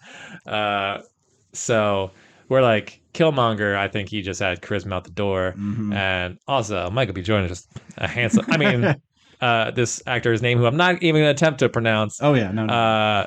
He's a very handsome man, but like Michael B. Jordan, it's like I'd fall for Michael B. Jordan too. Yeah, I get it. And Killmonger shows up in this. I was very surprised. Even though I heard not surprised. I heard he was on set, but it totally slipped my mind. The only reason I was just like, I bet Killmonger is going to show up. I don't know. I didn't know how he was going to show up. I mean, obviously it would have been in the ancestral plane, but I was like, it's got to be him, because I don't think Ryan Coogler has done a movie without him or will do a movie without him for the foreseeable future. Like, he's been in everything Ryan Coogler's directed. Michael B. Jordan's been in it. But I'm glad he came back, and I liked that scene. I thought it worked, and I thought it was a fun sort of twist. Like, you were expecting to see her talk to Angela Bassett, or like some sort of nod to Chadwick in there, but he didn't. It's like, oh, Killmonger's here because I'm more equipped to talk to you about this thing right now. And you probably have the same sort of feelings that I felt, and you're not gonna do the noble thing. You're gonna do the bloodthirsty thing. So that's why you're talking to me. Yeah, which I thought was a cool idea. Yeah, you talk to who you need to talk to, not who you want to talk to. Yes. In the essential thing. I didn't like Shuri in this. I think Letitia Wright is not charismatic enough to hold the movie on her own. I don't think she's a good enough actress to handle all these heavy scenes. And it's hard to separate myself. You try to separate the art from the artist, But when she was being such a turd and spreading misinformation about vaccines and refusing to do it, to shoot this and holding everything up, it put a bad taste in my mouth for this actress. And then she shows up and we got to root for her, and she's holding the whole thing on her shoulders. I don't care nearly as much. Like, this was a woman who was willing to throw away this huge career with being the star of a Black Panther movie just over misinformation. And it just made me go like, wow, you're dumb. You don't deserve this. And I'm glad you're not, they're going to move on without you. And then to find out it all rested on her. Did it have to be? Couldn't she have just been like off teaching somewhere, or she could have died as well with Black Panther? I don't think we needed her. It makes the most sense. That's who you give it to, but she's a side character. She's not a main character. Well, I didn't follow any of that stuff, so it was very easy for me to write that off. Like, I had heard the whisperings of it, but typically I can go into a movie and it's like, as a person, Kevin Spacey can go fuck himself. Yeah. But I like a lot of his movies. Sure. So I can I can watch American Beauty and go like, oh man, I'm having a real tough time watching this. But like, that's the whole thing. If someone does something fucked up, you could enjoy their past stuff because you didn't know that information. It's okay. Their future stuff you don't support that now that you know this. So I don't know if she changed her tune and had smarter people tell her like, look, you are just factually wrong about this, and she came to her senses, or if she just said, whatever, give me your poison, I'll go make this money, and then I'm going to go fuck off. I don't know what the story is. So that information could really help me, and it would go a long way. Because I don't know the story, I mean, it could very well be a thing that I didn't even want to talk about this, but here we are. You never want to talk about this type of stuff. No, because it's important. To movies? To my enjoyment of the movie, Okay. Well, all I was going to say is, like, I haven't looked, I can't speak about it because, like I said, I didn't look into this, and I don't know if this was a thing that, like, something was said and it got blown up because that's how we do everything. So we take something that, like, wasn't a big deal, we made a big deal, and now it's just blown out of control. So, but like I said, I don't know the story, so I have no investment. That's what I'm here for, Steve. I'm here to You're trying to ruin my experience of the movie because you had a bad experience. You learned this after seeing the movie, so you could still enjoy this movie, but it's going forward. I mean, I knew it was there. I just didn't know. I don't know the extent it was there, and that it didn't affect my viewing experience, but you're trying to affect my post-viewing experience because, like, I hate this movie because I don't like this person, and I want you to not like her too. That's what you're doing to me. But yes, I agree with that. Let's get past it. Okay. I respectfully disagree. By no means do I think she was just like the standout or like as much as sort of M'Baku in his brief scenes in the first movie kind of like stole a bunch of scenes. It's like he seems like, oh, well, like he'd be the natural pick because he's, the big strong guy. Yeah. But at the same time, like, would you want that dude to be like your say? I like that he took a back seat in this movie, and Shuri is the obvious choice in terms of like her character. So it's like, I'm glad. It's like, just because it's obvious doesn't mean it's bad. It's like if you were like, did it like, you can't give it to Angela Bassett. Like, Angela Bassett's great, clearly has the arms for it, but like she's not going to want to sign like a multi-picture deal to be Black Panther. That should have been Lupita Nyong'o. She didn't have anything to do in that first movie besides former love interest. Yeah. She doesn't do shit. She's got a couple of rings. I figured she would be a better fit. Shuri can be like, I can rule, I can teach, I can do tech, but I'm not a fighter. That's not my thing. And I can't remember Lupita Nyong'o's character's name, but it'd be... I think it's Nakia. Nakia, yeah. You took my man and the father of my child. I'm going to take up the mantle to fight whatever. Unfortunately, it was just nature, so it's not like she could put the Black Panther suit on and go fight cancer. Uh, even though they are vague about what happens, but I think we're just to assume it's whatever he died of. Pancreatic cancer, was it? I don't remember.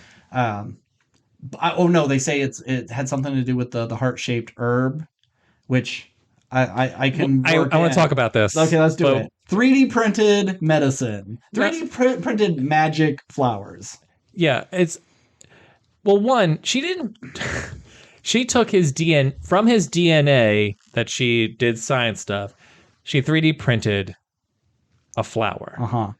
And it's like, I understand we're in the future. Vibranium is this magical thing that does everything, and it's shut up, Steve. It's movie stuff, it's magic stuff, it's science stuff. It doesn't have to make sense, but it's like 3D printing like, I know that there's a bunch of crazy stuff in this universe. I mean, there's swimming blue people who can breathe underwater and whatever, who drank magic poison or whatever. But 3D printing a flower bugs the shit out of me. I don't know why, because it shouldn't be that big a deal to me, but it's absurd that that's how you do it. Like, if you took his DNA and somehow did something else, but how do you 3D print a flower? I know. And it shouldn't bother me, because, like I said, there's so many other things that you can just write off in this movie. This should be one of them. I can't let this go. The fact that you could just go, oh, I figured out the solution. Let me hit a button. It's made, and now I have superpowers. Yeah, it's a too easy of a thing.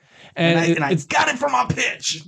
And it's like, if she took his DNA and was able to extract and like, if she just made it a serum, like a super soldier serum, I'm more okay with that. Sure, I can't make the flower, but I can see how it affected the body. I have T'Challa's DNA. It has that power in it. I can extract that. I can synthesize it. It's never been done before. That's why, like, no one's been able to steal this ability, and I'm so smart that I'm able to create this thing that gives me powers. I'm all for that. But 3D printing a flower, and then not only 3D printing the flower, but you printed enough of them to plant them in the field, so now you have more. It's like, it drove me absurd. Absurd. I hate it. You've never seen Alien Resurrection, correct? Is that the fourth one? That's the fourth one. No, yeah, I just saw 1 through 3. So and Alien vs. Predator. At the end of 3, Ripley dies, and it's like 500 years in the future, and they've taken cells from the furnace, and they find Ripley's cells, and they clone her because she had the alien in her. Let's clone her and extract the alien. Well, she's the... Wait, so they took her DNA, made another one, and the one that they made birthed an alien? Well, because she died with the alien still inside her chest, the DNA they got was a little bit of Ripley and a little bit of alien. So they're trying to, let's clone her at that exact moment when it's still small and take it out, and then we'll have our alien, because they're extinct at this point. Sure. Okay. Well, she's like the 9th version of it, and they go into a room where there's a bunch of tubes of half Ripley, half alien monsters. Oh, cool. And it's just like a baby's face, but an alien tail, a baby's body, but an alien head. And with each time, they got better and better until they got to the second to last one. And she's like all spread out on a table. Bones are all weird and mutilated, and it's Ripley's face, and she's just like, kill me. And she kills her with a flamethrower. Awesome. So if we had a scene of like some little Chadwick Boseman flowers that were like these weird, I'm trying to extract the DNA, but there's too much of T'Challa in here. And there was just like these little Chadwick faces with flowers. And then you had weird freak ones. I could buy it maybe a little bit more, but no, you're not pulling out flower DNA from someone's body. And like, even if you pulled out his DNA and like it was mixed with the flower stuff, and like you had the serum, like I think that would be a great way. And I know you can't bring him back because he's not on this plane of existence anymore. But like, that would have been such an easy explanation on like why you would see him in the ancestral plane. It's like, oh, I have the power now. I can see his. Even if you don't have to go to the plane, it's just like I can kind of just see his ghost now that because it's like his literal DNA is inside me right now. I don't know. You could have done something with that too. Sure. But I mean, you don't need to, because like I said, he's not here. But it's just that flower thing bothered me so much. Yep. If they could have done anything with it, if it just wasn't 3D printed, it's like, look, we were able to, clone a potential seed. We're going to put it in this chamber that can accelerate time, and we're going to try to grow the flower quicker. I would have been way more okay with that than the 3D and then printer. it goes, oh, look, it's a different color. It's more poisonous. It won't work. And, it grows and then it dies. Let's try it again. But yeah, 3D printing, it's like you could 3D print the flowers on a cake, but not like a real flower. I can't wait till 500 years in the future when they're still listening to this podcast and like, they didn't believe you could 3D print flowers. These morons. I mean, 3D print all our food. If someone told me tomorrow, it's like, yeah, dude, we can 3D print a human right now, I'd be like, oh, sure, fine. Okay, cool. But just, I don't know. And I guess if anybody in this world can do it, it would be the Wakandan people, and it would be Shuri, but it's just stupid. Yeah. Like, I know at a certain point, it's just like, you have to have a level of letting go of that kind of thing. It's just like, we're in the future, they have the technology, it's the advanced nation, fine, whatever. But at a certain point, it gets to a point where it's just like, well, now story doesn't matter because you're just writing whatever the fuck you want. Because it's like, yeah, technology, and but that's not a story. That's you using a thing to get out of whatever situation you're in. It's like Black Adam when they're like, oh, what do we use this rock for? I don't know, teleporting bikes? Sure, fine. I guess that's a thing. Yeah. Well, what other technology did you make with this rock? Shut up, At least like with Wakanda, their whole fucking civilization is built around this rock. Yeah. I want to talk about the final battle sequence real quick. Boring. The action in this movie is very boring. I thought you said you liked this one more than the... But I like the final fight on the beach more than the final fight with Killmonger, but I like the battle in the fields better than the battle on the boat. Okay, yeah, sure.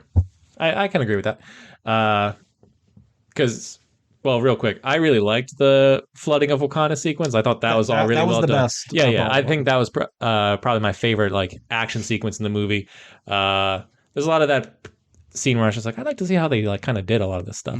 But anyway, I find it interesting how all these movies where we're in the future, we have advanced technology, we have these ships and that shoot vibranium missiles and stuff, and but no one fucking believes in guns, really. We have to jump through all these hoops to have these big battle sequences where with people with spears and people with clubs and axes and stuff. Don't get me wrong, that's my shit. That's my bread and butter. But at a certain point, I'm watching this, I'm going if the Dora Milaje had AK-47s, problem solved. Hey, but also they say they're bulletproof. Well, yeah, I know that they were shooting, but I'm put vibranium bullets in and those motherfuckers going down. That's the vibranium solves these vibranium spears can pierce their skin, but they're but vibranium bullets couldn't. Get the fuck out of here. That doesn't make sense. Their airplanes have guns on them. Yeah, I mean they were shooting that, and they always we're only bringing 3 ships that Namor can take out in a second, but we're not going to shoot anything else at them. It's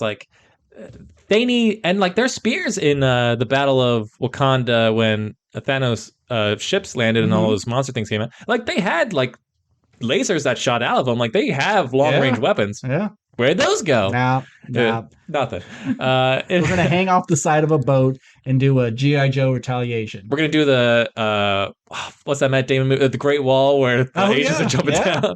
And, yeah, I mean, that could have been an even cooler scene, but it really wasn't a whole lot of anything. And I saw it say somewhere where all the action just felt like, well, we've had this storyboarded out forever. This is how we want the ending. We want it to be on a big old boat, and we want them to fight on the side, and you're going to have an Iron Man suit flying around. And it's oh, okay, I guess we'll put this in the movie because you already have it, the previs done. But I don't think I don't want to see them fight on the water. I want them to fight either in Wakanda or in the water. And I think just being on a boat is kind of dull. Yeah, I mean, from a visual standpoint, it's you're just looking at 2 different tones of blue, essentially. It's just the sky and the ocean, and then there's nothing around. There's no contrast points. Yes, thank you. And then you just have, and it's Wakanda was so cool because there were so many colors where on this boat where everything's blue and even your villains are blue, it's kind of hard to tell. It should be easy to see who's fighting who, but in that jumble, I was like, I don't really see it just becomes clearly what's going on. Yeah, you focus on the Black Panther because it's like the darkest thing on the screen. Yeah, and everything else is just Chitauri. You know, it doesn't matter. They're faceless and colorless. And I guess like you would have to have it on the water to like surprise attack them because you're leading them out. But it's like you would think like you would want to lead them to some place where it's like, oh, we have the advantage. But then again, I guess they wouldn't really fall for it. Yeah. But then you also had that scene where it's like, oh, we're gonna dry him out. Yeah. But that just felt like that didn't really go anywhere. Yeah, like I like that I like that explanation. Yeah. But it was just like, oh, this bought me 12 seconds. Yeah. And then said, oh, get us to land. I thought they were gonna be like dropped in the middle of the Sahara and like try to find water now, and that's how she would defeat them. But it's like, no, they were on the beach. Yeah, he was 50 feet away from water. I mean, he never got to, like I thought when they crashed, he like ran over there, got in water, splashed a little in his face. But I guess he just. And then they do that classic. Well, I'm going to put a big sharp object through him, but it's not going to hit any vital organs, I guess. What the fuck? I thought they were really going to kill her there. That would have been such a cool twist if they're just like, no, we're killing the entire royal family in this movie. We're throwing and then maybe you like have that little thing at the end where like Lupita's crying and she's like saying goodbye to everyone she knew, and then it's like, come here, T'Challa. And it's like, oh, there is still a royal bloodline left, and that's how you tease it. And then you would have the council. No boy can run this country. No, and he's that'd be cool. And then you don't have to deal with Shuri anymore. But I wish they didn't spear her because I feel like we've seen that so many times, and it's just like, oh, how's she gonna get out of this one? Oh, well, the suit seals itself, so like blood can't get out. It's like technology. Sure. Yeah. And that's the thing. It's just like technology just writes everything off. So like, I know death has never really mattered in the Marvel Cinematic Universe, but just the idea until it does, until it's important to the story and the plot, or they die in real life. So, I mean, the more I talk about it, the more I'm complaining about that. But, like, none of that really bothered me that much. I still had a really good time with this movie. And I think if you're going to introduce a young future character into this is a better way to do it than just going like, hey, guys, this is my Hulk son. Yeah. So. Yeah. And I'm glad that there's, like, no real... I mean, obviously, having Namor and his people in this now changes stuff in the MCU, that we have this underwater culture who's now a threat or an ally, depending on whatever story they want to tell in the future. But it had no real connection to the Avengers, no one else. But it was just like, nope, we're focusing on Wakanda and the Wakandan people and whatever they're dealing with right now. There's no like... well, make references to this or this or this. There wasn't any of that really. Yeah, it wasn't Callback City. Yeah, only calling back to the first Black Panther movie. I liked all that. In Eternals, when the Celestial is coming out of the ocean, do you remember where they're at? I know they're on an island, but you know what ocean that is? I don't.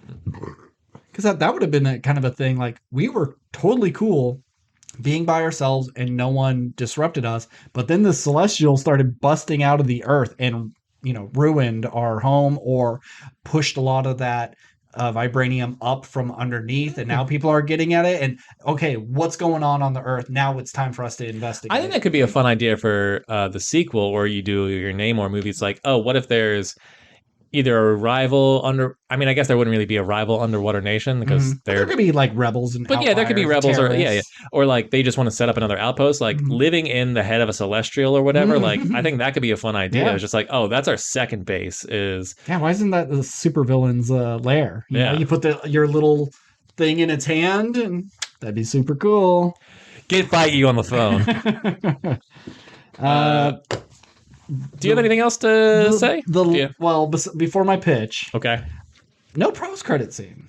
Yeah, I'm okay with that. Honestly, if we never have another post-credit sequence, I'd be all for it. It's part of the Marvel Cinematic Universe. It's the it's marketing and it's blatant and it's super obvious, but it's that little extra treat. Like, you waited so long to see this movie, now it's done. Now let's wet your whistle with what's coming next, and you get a little something. And most of the time they're stupid and they don't make any sense, but they create a lot of good YouTube videos of like post credit ending explained.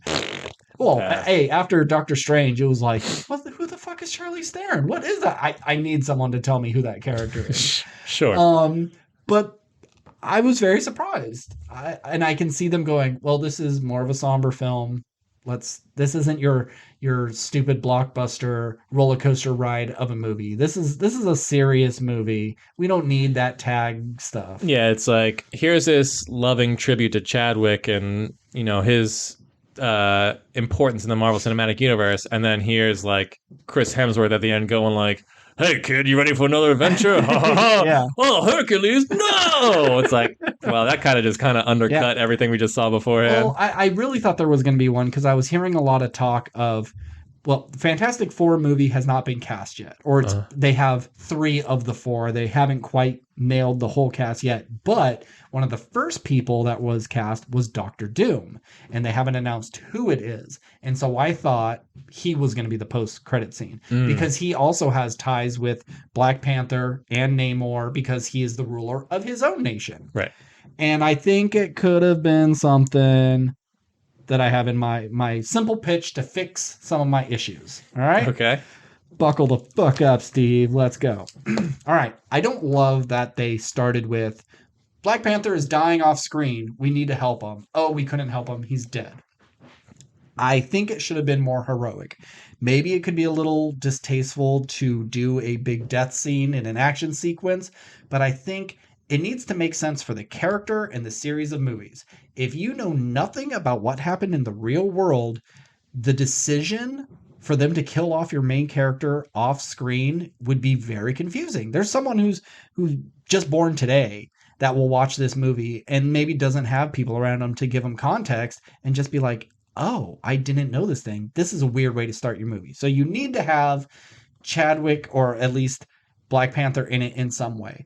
I don't think you should recast just because I'm not expecting to use them that much, but we're good with our digital deep fakes. I don't think he'd be upset with it. And I don't know, maybe there was talk with the family and maybe they said, don't do this. Well, according to IMDb trivia that I was on earlier today, his brother did come out and say like Chadwick would have wanted this character to continue. Mm-hmm. So like he kind of advocated for recasting. I don't know how much that like went on, but at least according from his brother's, like, I don't know how his wife felt or any of that stuff, but at least one person in his family came out and said like he would have wanted you guys to like keep T'Challa around. And they had to make that decision fast. They like he died and they were going into production 6 months later. They had to make that decision because you need to rewrite in some way.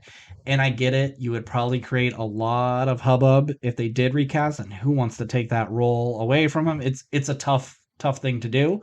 But I think since it happened so long ago, it may have been a better choice. But oh well, we're not doing that in my pitch.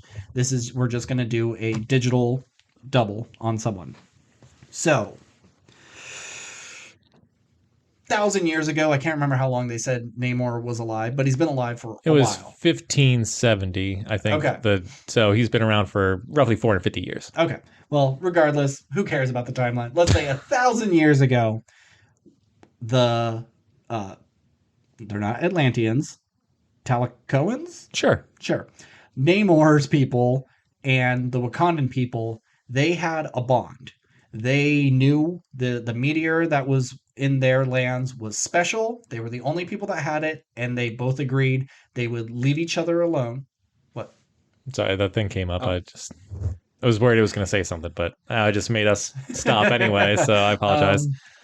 And so it's like, we'll each do our own thing, and we won't be bothered. But in 1,000 years, we will come together, and we will unite our peoples. So 1,000 years have gone by. Namor has decided, hey, this is perfect timing. They're polluting the fuck out of the ocean. You're a secret world. We're a secret world. Let's do this ancient thing that our great-great-great-grandfathers promised that we would do. We can unify, and then we can, in their minds, would be like, take back the surface world and stop them from doing these things. And, Wakanda's like, ooh, well, we kind of are friends with the surface people. Let's try to work something out so it's not all out war. So they come to an agreement that T'Challa would marry Namor's eldest daughter. And he's not thrilled because he has a little PD no no and is planning to marry her, and she's pregnant and yada yada yada. But are we gonna do like a wet wedding kind of scenario here? A wet like a red wedding. Yeah. That joke was just for you. That wasn't a good joke. So they're all set. He's like, I got to do what's right for my people. And the Namor's daughter would realize it's like, look, I know we're not in love, but we got to do this because we got to unite. Okay, fine. So that they get married, and then there's an assassination. They're both killed in an explosion. And so Namor is like, what the fuck? My daughter is dead. You guys are backed out on this. He's blaming them. They're blaming him. Maybe Namor was in on it because he wanted to start a war. We're unsure. And I would say Shuri was, out of the country doing her schooling stuff and talking to Riri. That's a hard name to say. I know. Riri Williams. It shouldn't be. It's just Riri Jones. Something but Riri Williams. So she's on a different continent when she hears that her brother is dead and has to come back. So then when she does, Namor's like, you guys need to make this right. Well, the only thing we can do is I'm going to marry Shuri. And it's like, oh, you're like 1,000 years old and I'm, 25. This isn't cool. There's tons of vampire movies about this. Yeah. It's fine. Yeah. Once you get past, the 500, you can date whoever. You've outlived everyone. And then it's her going like, well, I don't want the title, so I'm not going to marry you. This isn't my job. I don't want this. But the Namor people, they actually have the heart-shaped flower where they grow. It's just a different form. And they are offering to give the Wakandans the seeds or whatever so they can regrow theirs. And it could be a little different. Maybe it changes the power some. Maybe it's exactly the same, just depending on where, but it only grows in vibranium-rich soil. Yeah. So it's like, look, we can help your people. You can have your Black Panther back, but you have to marry me. And so I think you could do it two ways. Either this was Namor just sacrificing his daughter because he wanted to start the war for whatever reason. I don't love it as much. Or you make it be Julia Louis-Dreyfus. She set the bomb because she made a mention about like, oh man, I want to get my hands on all this vibranium. She does it hoping that these two nations would just like wipe each other out, and then she could be there to pick up all the scraps. Or it's Doctor Doom. He knows he wants to be a superpower, but people laugh at him. He's a small country. He's the king of this small village. He's not a threat, but he is one of the smarter people on the planet, and he wants to eliminate these two. So he assassinates it and puts them both up for, prime real estate, because maybe we put Latveria relatively close to Wakanda. Actually, that doesn't work. It's in Europe. But he wants the vibranium as well because of, he wears a metal suit. I have another pitch for you. Okay. But continue. So I'm just not sure how you do that. And so then you have the Wakandan people say, no, we're not going to go with this deal. And then you just have your basic war things. And I would love to see a scene of them just flooding Wakanda. Like, look, we could just wipe you out with a tidal wave if we really want to. I don't know. They don't really control water in this movie. I mentioned how this, unless like all that was just kind of like, they just set off like, because they have water grenades. If they just have like water bombs that just essentially there's a crack, and that's how like tsunamis happen. A big hunk of land falls, and then all the water rushes into the hole that it makes, and then splashes back. They do something like that. Sure. And just start doing their siren song and killing all the Wakandans. Can they talk to fish? Like, why are the whales like so cool with going to war? He can. I don't think it's to the extreme as Aquaman. Yeah, he's not having a full-blown conversation. He's like, hey man, let me get a ride. They're like, yeah, cool. And I like that, like there was that killer whale that like used its tail to like flip one onto the boat. Very cool stuff. Yeah. Didn't see any sharks. How does the king not ride in on a shark? I don't know, Yeah. but at least we didn't have like, oh, wasn't there like an octopus playing the drums in Aquaman? Like Yeah. he was playing the war drums. That movie is so weird. So this I forgot about that. is a more interesting, inciting event. Uh-huh. It kills off your lead without doing it off screen. It gives a reason for these nations to be feuding. It adds the heart-shaped flower into the mix. What you do after that, a lot of it can probably stay the same, but I think this is just a more interesting way to jump into the movie than he died. Mm-hmm. Poochie went home to his home planet. Okay. I only have a slight. You've clearly put thought in this. I have just put thoughts in as you were talking. So I think what could be. Now you could have two schools of thought on this pitch, because I don't know if he's like, look, we've done this story so many times, like it's made mention of in the Black Panther movies, but that's not the direction we wanted to go with our people, kind of thing.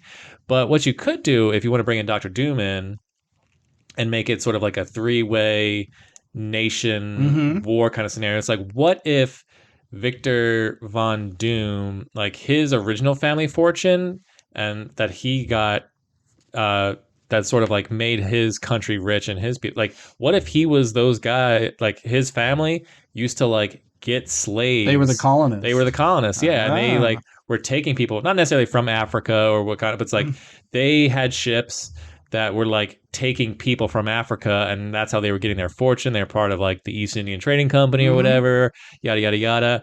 And Victor's family were one of the first people to encounter Vibranium? No, Namor's people and like their siren songs. That's how you incorporate that, and just like, oh, they like their sort of family like started this legend of like, oh, the Mer people who were like would lead sailors to their deaths. It's like, and maybe Wakanda and Namor's people had like unions, like, oh, we became friends because you saved our people from colonizers. Okay. So they had that unification aspect. And now we need to really hide ourselves. Yeah, and we need to hide ourselves because clearly the outside world's scary. The outside world's scary. So we will unite and hide away. And, there were two, and so, but like, while the rest of the world didn't believe that these people exist, the Von Doom family like swore like, yes, there's Mer people. Yes, there is there's a legendary Black Panther person or whatever who came and like destroyed the boat my great grandfather was on or whatever. And so Victor Von Doom like swore, it's like, I know these people exist. I'm gonna find them. I'm gonna take their technology. And it's like when T'Challa came out, and it was like, yes, Wakanda is real. We are a superpower. He's like, I knew it. I need to take these people down. And that's when you use that scenario to go like, okay, well, I'm going to pit these two against each other because I can't beat them on my own. But if they beat each other, then I'll come in and acquire the vibranium, build my Von Doom suit, and use that money and to really like launch my war and like become king of the earth and like that kind of stuff. So love it, Steve. That's my pitch. We'll add it to it. We can still have the wedding and now all that, The only downside to that is just like so many movies have their identity of just like, we were in chains at some point where it's like, it's kind of nice that Wakanda never was. Yeah. And they were just like, yeah, man, we didn't play that shit. I mean, we hid away from the world so we wouldn't do that. And it's like, they kind of make mentions like, I mean, that was a big part of the first one. It's just like, come on, it's like, oh, the whole world was oppressed while you guys were like hiding away kind of thing. You knew it was happening and you did nothing. But you could still incorporate that and not make it all about like, well, slavery, And then maybe it wasn't like all of Wakanda. Maybe it just happened to be, say, the prince at the time, he got captured by a colonizer. They just thought he was another slave person. Or maybe he was taken and he had like, he was the first Black Panther. Like he was on one of those slave ships and he was able to sort of like help his people beat like the Namor's people like helped him, but he got the flower and like, so he made his mission to like take out Von Doom's family, and that's how you can sort of do that thing. The first Black Panther was destroying slavers with Namor and his people. I think that could be a real cool story. And you know what? Do a whole other movie, but set it in like the 1500s or whatever. That'd be so cool. Like the first Black Panther and Namor teaming up, taking down colonizers. I think would be a fucking kick-ass movie. That isn't like, it's set in the Marvel Cinematic Universe, but like the Avengers aren't there, Captain America's not there, mutants maybe Namor's one of the first. Who fucking cares? Like that movie sounds awesome. Yeah.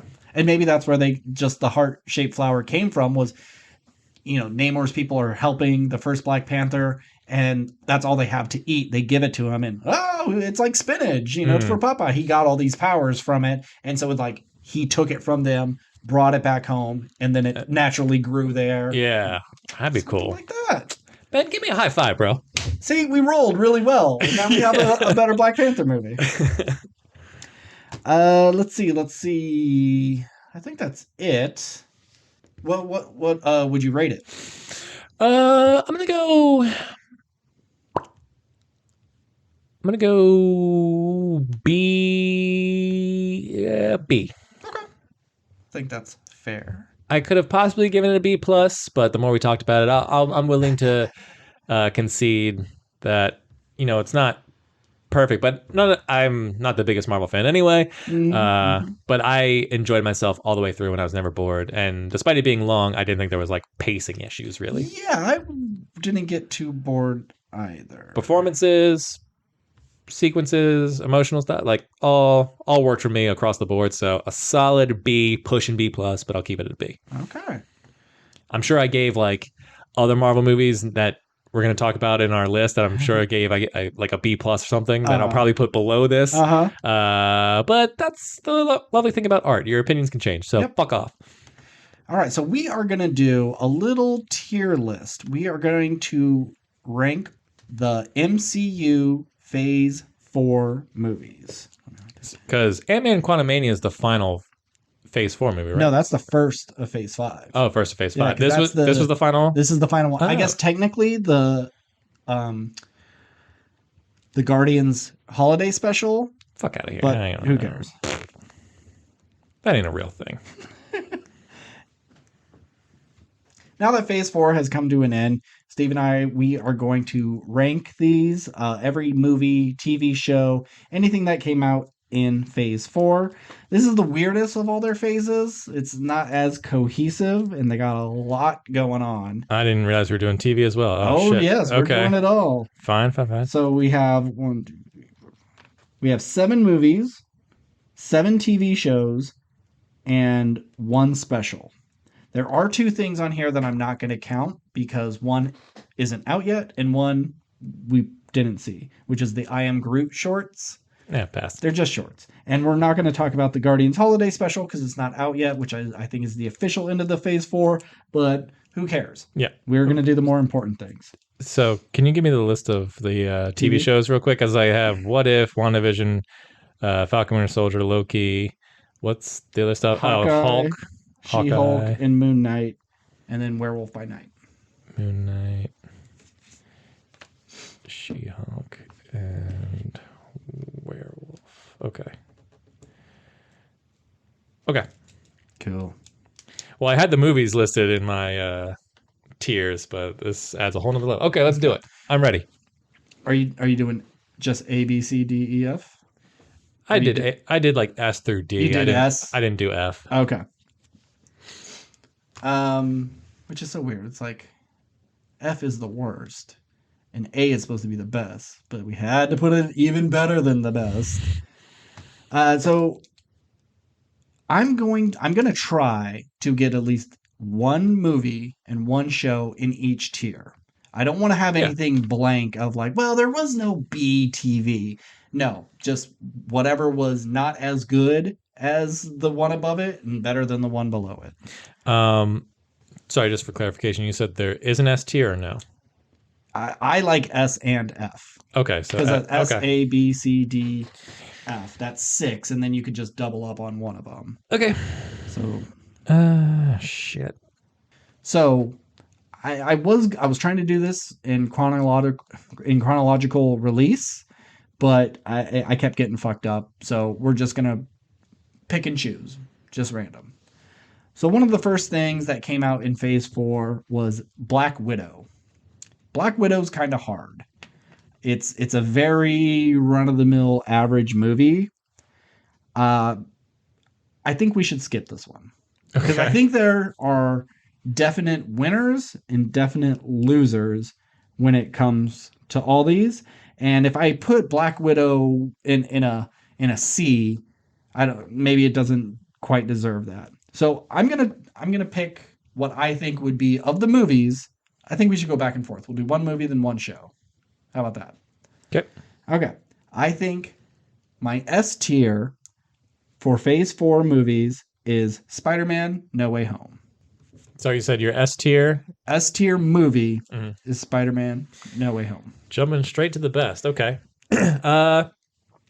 So everyone knows who's been listening to our podcast, so probably no one knows. I'm a strong defender of a movie in this list that no one else seemed to like as much as me. But I also recognize its faults. So because of that, I bumped it down from my S tier to the A tier. Okay. And I moved Spider-Man No Way Home up to S tier because despite I enjoyed another movie, I think a little bit more, I think for the sheer audacity, you kind of have to put No Way Home in the S tier just to like do something like this is unprecedented, and it's popcorn summer blockbuster fun at its finest. So in that regard, I have great respect for Spider-Man No Way Home, and there is moments that I absolutely loved in this movie, even though that there might be another movie that I'm a champion for, even though no one else is. So, but I'm willing to bite the bullet and put this up at the S tier. I agree, it's the best of the best of Phase 4 for sure. Yes. So I think let's do the inverse. Let's do the worst TV show. The worst TV show? I don't think this is hard. Is easy. This is the easiest thing on the list for me. I think everybody knows what this would be, and it's What If. What If? What If? Great concept. Amazing. Awful execution. Yeah, not my favorite. And not every episode is bad, but the bad ones are so bad it just tanks the whole show. Yeah, Party Thor is the worst thing they have ever made. That is, at least I can think of. That there's some shorts I haven't seen, but yeah, I Party Thor hurt me to watch. And so let's do the worst movie, as well, which I think is not hard either. Nope, it's Thor: Love and Thunder. Thor: Love and Thunder is my F pick. It is such a bad movie. This is not even a fun movie.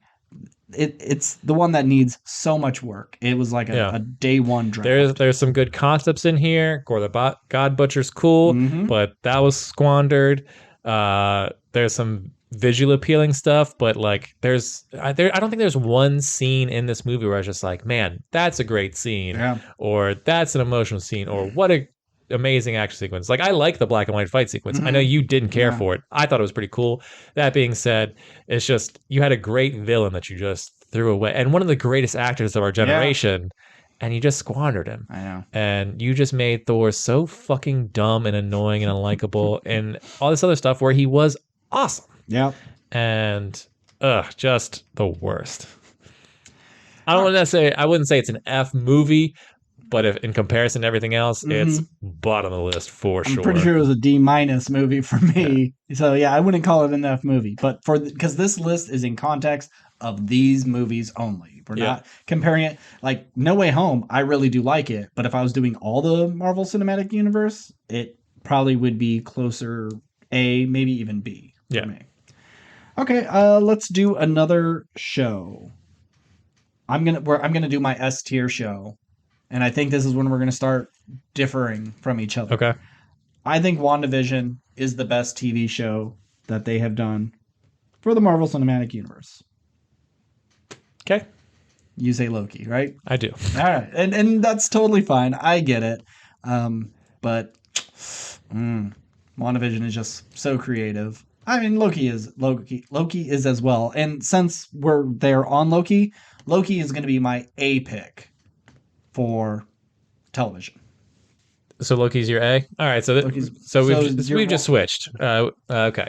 Yeah, I had great respect for WandaVision the first few episodes. I love that every episode was a different style of TV show, and it was trying new things and was shot differently in every episode and like had quality jokes. If the But my big thing was like, if it maintained that and just was like a separate thing that wasn't part of the grander storytelling of the Marvel Mm-hmm. Cinematic Universe, I would have totally been okay with that. I would have much preferred if it was just like, this was just Wanda's weird mind thing. And then if in the last episode it was just like, oh, it was all a dream and it meant nothing. And it was just like kind of a fun thing we did for the Mm-hmm. fans, all about it. But then it became a thing with Agatha, Yeah. and it just got to like, oh, big beams in the sky, and we're doing big red spells and yada Mm-hmm. yada. I didn't like all that. Just I didn't care about, and the fact that like that Agatha All Along song was like #1 on iTunes is absurd, and they're doing It's the like 4 seconds long. Yeah, and it's like Catherine Hahn is fantastic. I love Catherine Mm-hmm. Hahn just about everything, but it's like Yeah. now she's getting her own Disney Plus show or movie, whatever it is. It's just like by the end it became another Marvel thing where it could have just been different. Mm-hmm. But from just once again Audacity, it's an A. Yeah. There's some fun elements to it, really clever stuff. So that's why it's an A. But Loki, it was essentially like 2 or 3 movies broken up into into a season of a TV Mm-hmm. show that all has grand uh effects on the Marvel Cinematic Universe. It felt like it was Mm-hmm. part of the Marvel Cinematic Universe. Sure. It wasn't bogged down by like weak storytelling. Like they were doing interesting stuff every episode and traveling through time, and you're seeing cool visuals, and you meet the big bad of the next 3 phases. Like there's so much great stuff in Mm-hmm. Loki. And what an interesting concept to like fall in love with a version of yourself. And Yeah. Owen Wilson was a lot of fun. There's great stuff in Yeah. Loki, so that's why it's an S tier for me.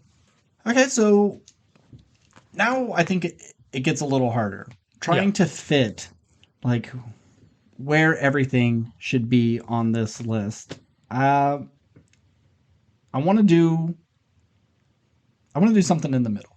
Something like a C. I think that may Okay. help.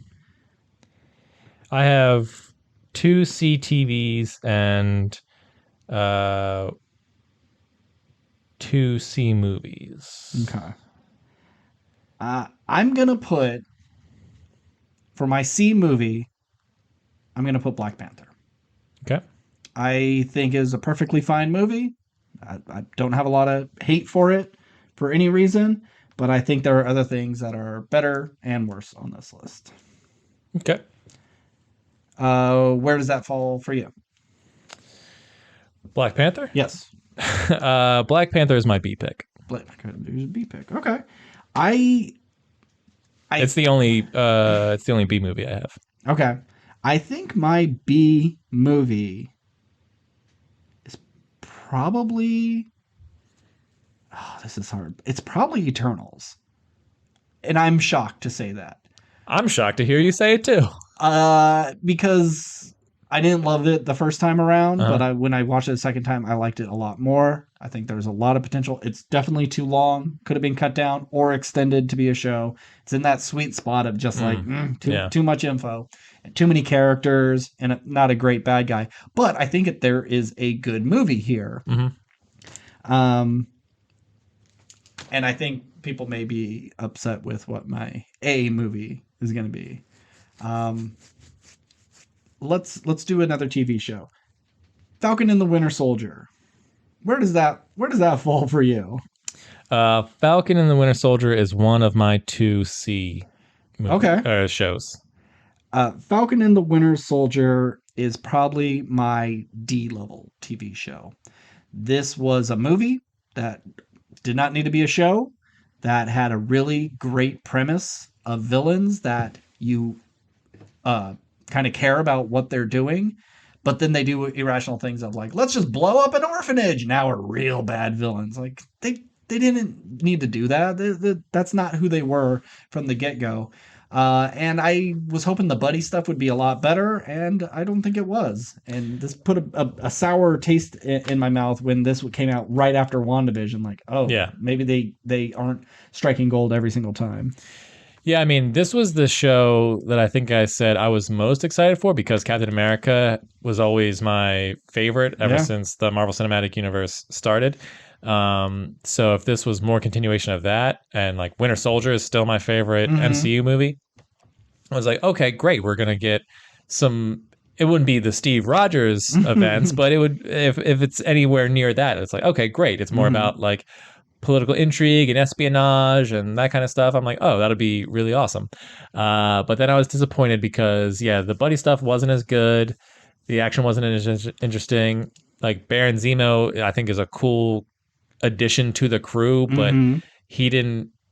He wasn't villainous enough to be like a constant threat, but also wasn't like cool and charismatic and buddy enough with them to where it's just like, man, he's just like stealing every scene he's in. Hmm. So Hmm. it's like you're really focusing on like this girl who at by the end I was like, I don't know if I care about this character at all. And then you had the interesting what was it, US agent, Oh yeah. which is like, oh, that could have been a really cool thing. And Hmm. like that just kind of felt waste a little bit. Like, yeah, he's still in it. He's teaming up with Julie Louis Dreyfus' character, but we don't know where he stands in the thing. Hmm. And also I just don't like Falcon's suit at the end. Yeah, it's I know not. it's like very similar to the comic book, and the comic book version looks cool, but I think comic books always look cool until you see them in real life, and they're like, oh, well, that looks absurd. Yeah. So that's gonna be a C for me. Okay. All right. Well, one that I know that we are kind of divisive on, Hawkeye. Hawkeye is my B television pick. I liked Hawkeye. I think all the characters were fun, especially uh, Yelena and Mm-hmm. oh, what's her name? I can't even remember. Lady Hawkeye. I know it's bad to say that, but I really like their dynamic, and I hope we get to see more of them. I just and to take a character as uninteresting as Hawkeye and do something really fun Mm-hmm. and have Kingpin come back and set up a character that nobody knows anything about. This Echo character, even though I'm not super excited for her show, I liked her in this. Yeah, Having a deaf villain is different. I mean, yes, Daredevil can't hear either, so it makes sense that they would. Daredevil can't see. Oh God, Jesus Christ, yes, it makes sense that you put the deaf and the blind against each other. But I really like this. I don't think I think people shit on it too much and it's undeserved. I think it was funny and creative and a whole lot of fun. Yeah, I think when we reviewed the show, it might have been, and I mean, I'm sure if I gave it a rewatch, I'd still be like my criticisms would be founded. Yeah. But by no means do I, looking back, do I think I hate the show. But I had a good time. I like Jeremy Renner. I think Haley Steinfeld was good in this, and I like I said, like her and Elena's back and forth was a lot of fun. I'd much rather see those two in a movie than like this Thunderbolts movie, which I don't care about. Which I think pretty sure Yelena's in Thunderbolts. Oh yeah, I know she is, but Okay. I'm just saying, like, give me those two teaming up doing other stuff. Even if they're like not doing superhero stuff, they're just like, oh, let's have like a slumber party. Yeah, let's And watch then Gilmore Girls and eat more mac and cheese. You know. yeah, mac and cheese with sriracha. Yep. But yeah, I think it's a perfectly middle of the road, just fun adventure that doesn't have any large stakes. I like that it was small. Mhm. So yeah, it was fun. So I agree. It's my B pick. Okay. It's Okay. one of my two B picks. Okay.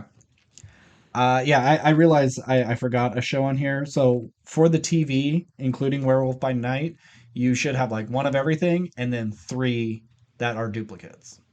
There you go. Okay, All right. perfect. So I only have the one F, which was what if, and then everything else I have two of each. Okay. So Okay. I want to do my D level movie. My D level movie is Shang-Chi. okay, I think people really love this movie, and I understand why. But I think it really shit the bed at the end. That last act needs a complete rewrite. It seems so disconnected from everything that happened before. He's good. Aquafina's good. Dad's good. Sister's good. Like I like all of it. But then it just turns into fight the big thing, and it's not very interesting. So sorry, Shang-Chi. You deserve more than a D, but you're my D pick. okay. Shang-Chi is one of, well, it's, do I have two B picks or just the one? Just the one. Yeah. No. No, Black Panther was my 1B. Okay, yeah. Shang-Chi is a C pick for me. Okay. I really like I agree. It does fall apart a little bit at the end, but I think that the like what's the name of the creature? The Ooh, the something. for Dweller in Darkness. the dweller in darkness. Yeah, Yeah, I think that thing looked fucking it cool. looks cool, but Um, they didn't set it up well enough. I agree. It's just big monster fight at the end. Oh my god! There's some silly stuff, but like that thing showing up was way more interesting to me because it was a surprise and I didn't know it was going to be the Dweller in Hmm. Darkness, and the fact that it was like so Lovecraftian was really impressive to me. Versus like that, I enjoyed that more than the final fight between his dad. Like that should have been really awesome Yeah, it and like was. emotionally affecting because it's like father and son doing Yeah, battle, and it's like what it is to like love and hate each other and yeah, yada yada yada. But it just became like this like blue and orange shooty yeah. back and forth thing On that I on a terrible like Attack of the Clones set. yeah, Yeah, like just that looked worse than the giant flying dragon sure. monster. Yeah, for sure. Um so And then that last bit, it's all the Trevor Slattery stuff that I think I would want to like, but they don't do. Like, why does he know where this hidden temple is? Because he could talk to the weird corgi butt thing. yeah. It's wasted potential. Yeah. But I mean the action, like the first two acts of this movie, Hmm. uh the choreography was a lot of fun, the bus sequence is fun. I really like Simu Liu Hmm. in this. And I mean, yes, we've seen shadow organizations before, but I like this secret ninja society and all that. Like, I think that there's enough potential there where we can kind of forget about this third act and really Hmm. just delve deeper into like their world and everything that goes on there. So that's why it's a B pick for me. Okay. I need to get my A pick for movies up here. Mm-hmm. And this is probably maybe my most divisive, and I don't even know if I believe it, but it is Black Widow, Black Widow's your B pick. my A pick for Your oh movies. shit. Yeah. Um, Eternals does a lot of weird, different things, but like I said, over bloated, too many characters. Uh, Black Panther is pretty fine. Shang-Chi is fine. I really like Scarlett Johansson as this character. I like this character in general. I just think this movie came out too late. This should have been the movie after Civil War, Mm-hmm. and it would have been excellent. And it does have not the greatest ending either, but I like pretty much everything that happens in it. I think it's just a fun action movie, and if you take away some of the not great parts, which is what you could say with any Marvel movie, I think you got a pretty tight, well executed movie here. Does it deserve an A? No, but I think I would go back and rewatch Black Widow before any of these other movies, Hmm. except for maybe one, um, because I know I did watch it a second time, but yeah, I think people will think where I have something else should switch with this one. But so where does Black Widow fall on the line for you? I don't. Well, we agreed that we needed to put something in every Yep, category. So this is a duplicate. a product of that. Okay. Because I don't think it is a D, but Black Widow is a D for me. Okay. Um, mainly because I don't really remember anything about this Hmm. movie. I like Scarlett Johansson in it. I like all the side. I remember liking all the side Yeah. characters. Florence Pugh. All the hate that this movie got, I didn't agree with. Mhm. Um, I think that the thing that holds this movie back is the fact that it's the Marvel of it all. Yeah.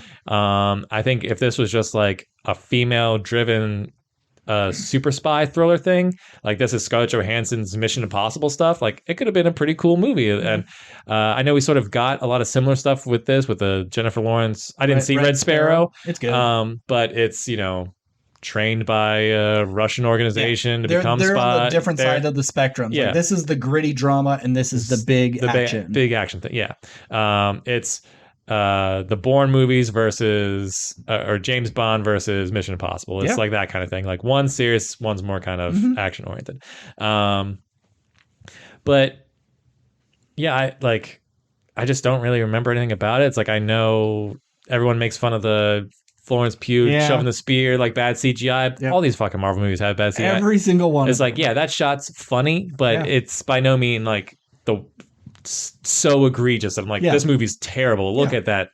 And it's like nobody talks about it now, but like she busts her own nose on a table. She smashes her face into a table to break her nose so she can't smell pheromones.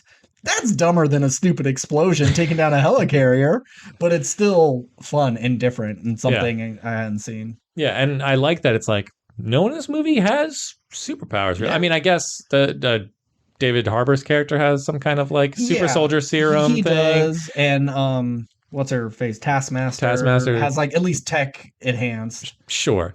But yeah, it's a more simpler story, and I respect that about it. It's not, necessarily like it's not beams going in the sky. It's not some like Black Widow's fighting somebody and she kicks their ass. Like, well, let me inject myself with this thing, and they become like the Joker Hulk thing at the end of Arkham City or it's Arkham, actual or Black whatever. Widow venom, and it's like you call yourself a Black Widow, and then legs spread out of their back, and like, oh my god, it's none of that. It is a giant helicarrier in the sky, sure. Yeah, this movie is closer to Winter Soldier than it is to whatever the other worst product of Marvel. At least it's trying something. So I don't think it belongs in the D tier, but I had to put something there, and because I've just forgotten about pretty much all of it. That's why it's a D tier for me. If we were honest with this ranking and we could put it wherever, we'd have a lot of season Ds, I think, through this thing. They pretty much all be Cs except for like 2. Yeah. That's like, oh, what's a B? Is anything really a B? No, they're all season Ds to me, except for a few things at the very top. So I wanted to be more fair. And it's like, Black Widow's not an A movie, but for this list, it's my A movie. Okay, let's do a TV show. What about Moon Knight? Moon Knight is my other C, along with Falcon and the Winter Soldier. Moon Knight looks awesome.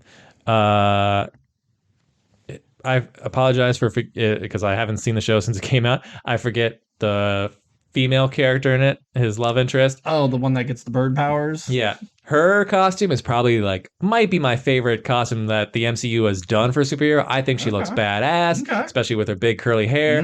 I think she looks fucking cool. So for style points, Moon Knight's awesome. For storytelling, I don't really care. This show it was fine. I like some ideas of it, like going to the afterlife and talking to a hippo chick was an interesting choice. I think Oscar Isaac's great, like bouncing back between accents and acting and stuff. There's some good stuff there, but it's just so frustrating, like having really cool action sequences that you just don't see. It's just like, oh, we need to beat this guy, blackout. Now we beat him, and there's fire in the distance because I blew some stuff up, I guess. There's some frustrating stuff in this. I think Khonshu is a cool thing, but there's also this other society of like other people possessed by gods from Egypt that I wish we understood more of that world. Ethan Hawke was a fun villain, but like I also didn't really care about his plan, whatever that is. So the whole show was just fine, but costume wise, awesome. I agree with all that, but it's my D. It's my D on this list. Fair enough. Along with Falcon and the Winter Soldier. So we think of them as being similar quality, just on different levels. Let's do my C-level TV show is Miss Marvel. Okay. I think this was perfectly fine. I enjoyed half of the episodes, and then the other half were kind of weird. It lost focus on what should the villain be. Should it be ancestral, homeland, family-oriented stuff? Or should the villain be the government and people who are trying to oppress Muslims? And they couldn't decide how to do both of them with one villain, so they just did 2, and they did them both real poorly. She's great, her friends are great, her family's great. Don't love what they did with their powers, but it works. And it just was really up and down. So this is just my C level. Miss Marvel landed as one of my D picks. This was a show I was really into for I think like the first 2 or 3 episodes. Like I really liked that it was kind of a more fun teen sort of thing that you would like maybe see on like Netflix. So it's like I always make fun of like CW shows, and not necessarily that it would be like a CW show, but it just had like got the vibe. It has, yeah, it's got the fun teen energy to it. And I agree, like I didn't love what they did with the powers, but it was fine for me. I'm not like a huge Miss Marvel defender, so where I'm just like, oh, it had to be this. But yeah, it just as the show went on, it just like every episode I thought just got kind of like worse and worse, and just like it just seemed more absurd as it went on, and just choices that characters would make or jokes that it just a lot of it just didn't work for me by the end. I'm revamping my list. Such a shame. I'm moving Miss Marvel down to D. I'm moving Moon Knight up to C. Great. Yeah. Yeah. I think that's fair. The actress who's Miss Marvel, I think she's a lot of fun, and I'd like to see her do more stuff. Yeah. I just think they just gave her a bad show, and it's a shame because I think it had, once again, Marvel just squandered potential. Like they had the right idea, they just didn't execute it very well. Yep. So we only got a few left. Let's talk about Doctor Strange in the Multiverse of Madness. Okay. This is another C.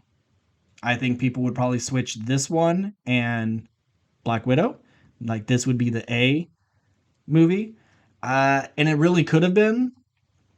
But no. The rewatch was better. The second time I think it was a much better story. But I just have so many little problems that just stick out through the whole thing that it starts becoming unenjoyable. And so I think, yeah, this is just a C. This is fine. I think Black Panther is better than this, but they're both my C level movies. I also put Doctor Strange and the Multiverse of Madness at a C. Mm-hmm. There is some parts of this movie that I really, really like. Him becoming zombie evil Strange at the end. Cool idea, even though I don't know if I necessarily loved how that all sort of like came to be, but I think visually awesome. Using souls as like a cape. Yeah, super cool. The music note fight sequence, incredible. Yeah. Some great visuals in that like decaying, dying world realm where like evil Strange is. There's some really awesome visuals in this. Really cool ideas, but the story was just a little like kind of nonsensical for me, and like where No Way Home succeeds in the audacity of like bringing in other Spider-Man and other villains from like other universes. This brought in it did the same thing, just nowhere near as well. Yeah. Hey, look, here's Captain Marvel. Oh, it's just what, Monica Rambeau or the other Rambeau? Who cares? They were trying to have freaking Daniel Craig as Balder, so he would be the Thor of that world. And I think they really wanted to go, well, here's our Iron Man, here's our Captain America, here, you have an equivalent of each one, which would be cool. But like, oh, we can't do that. Well, let's not waste it. Oh, fuck it. Put Captain Marvel in. And Professor X? Sure. Yeah, whatever. That's fine. Once again, potential, to when it's Multiverse of Madness and you go to 3 multiverses, that's not too mad. So I think he went through like 20, but you just only saw him for half a second. Yeah, you don't spend any time. So I think they either needed to go like have even more audacity and go even bigger and bring fucking Ang Lee Hulk and bring Blade and bring Ghost Rider, Nicolas Cage, Tom Cruise Iron Man. Like I go huge like that, or find a simpler story, maybe remove the Illuminati stuff and deal with just like, we're stuck in this world. How do we get out? Because the Illuminati thing just stops the movie until it's over. And I think we needed a little more hopping before we did anything like that. But it's a perfectly fine movie. It's a C. Yeah. So your favorite, She-Hulk. One of the best. This is another B-level TV show for me. This is probably no surprise to anyone. This is a D tier. This is not an F though. Not an F. I only gave What If an F. Because She-Hulk won me a little bit by the end. It was, how many episodes was it? 8? 9? Sure, 9. Okay. Sure, whatever. So the first 7... didn't care about, didn't love. The last, maybe the first 6. The last 3, 2 or 3, whenever Daredevil showed up, that's when I was like, the show kind of turned around a little bit for me. I appreciated what they did in the finale, even if I'm not still quite sure how I feel about it. But just the first 7 episodes, I didn't like just about anything in the show other than her. And, you know, I don't blame you. I don't blame anyone for not liking it.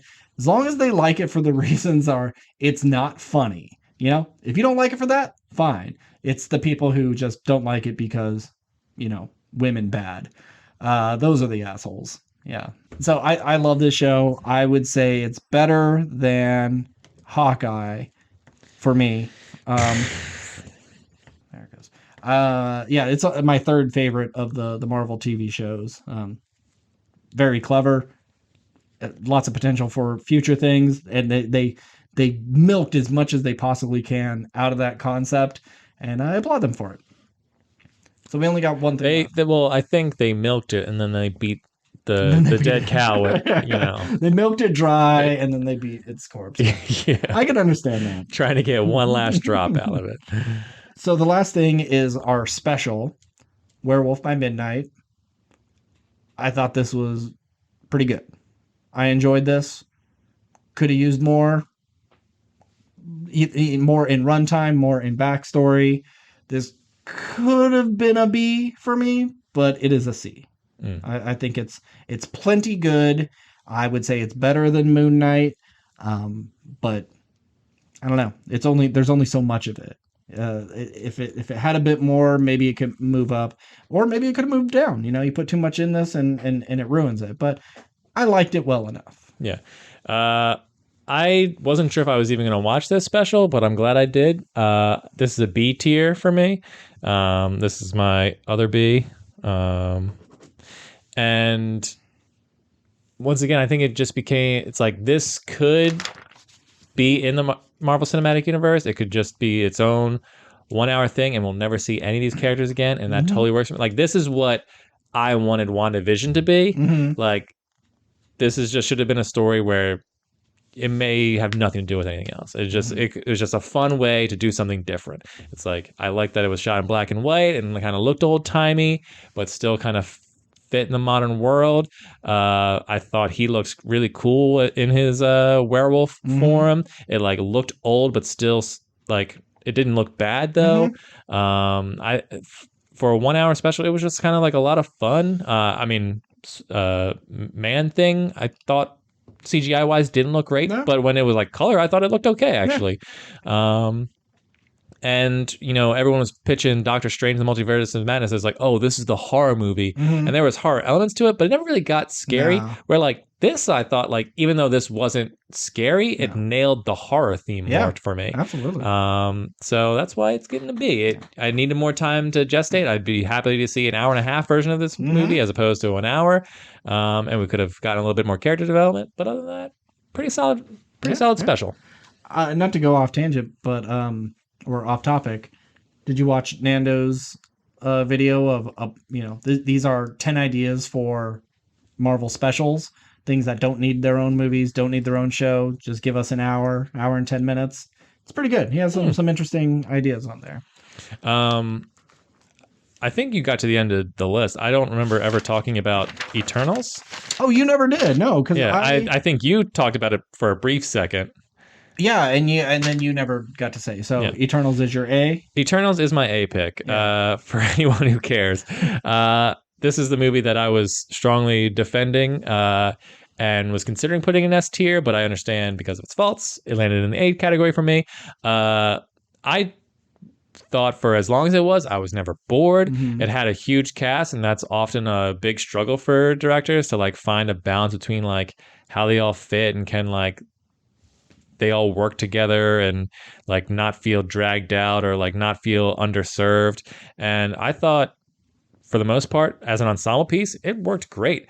I like that this is sort of the Marvel Cinematic Universe's Justice League. They have a Superman. They have a Flash. They have a Yeah. kind of a Martian Manhunter. They have a Batman, Hmm. essentially.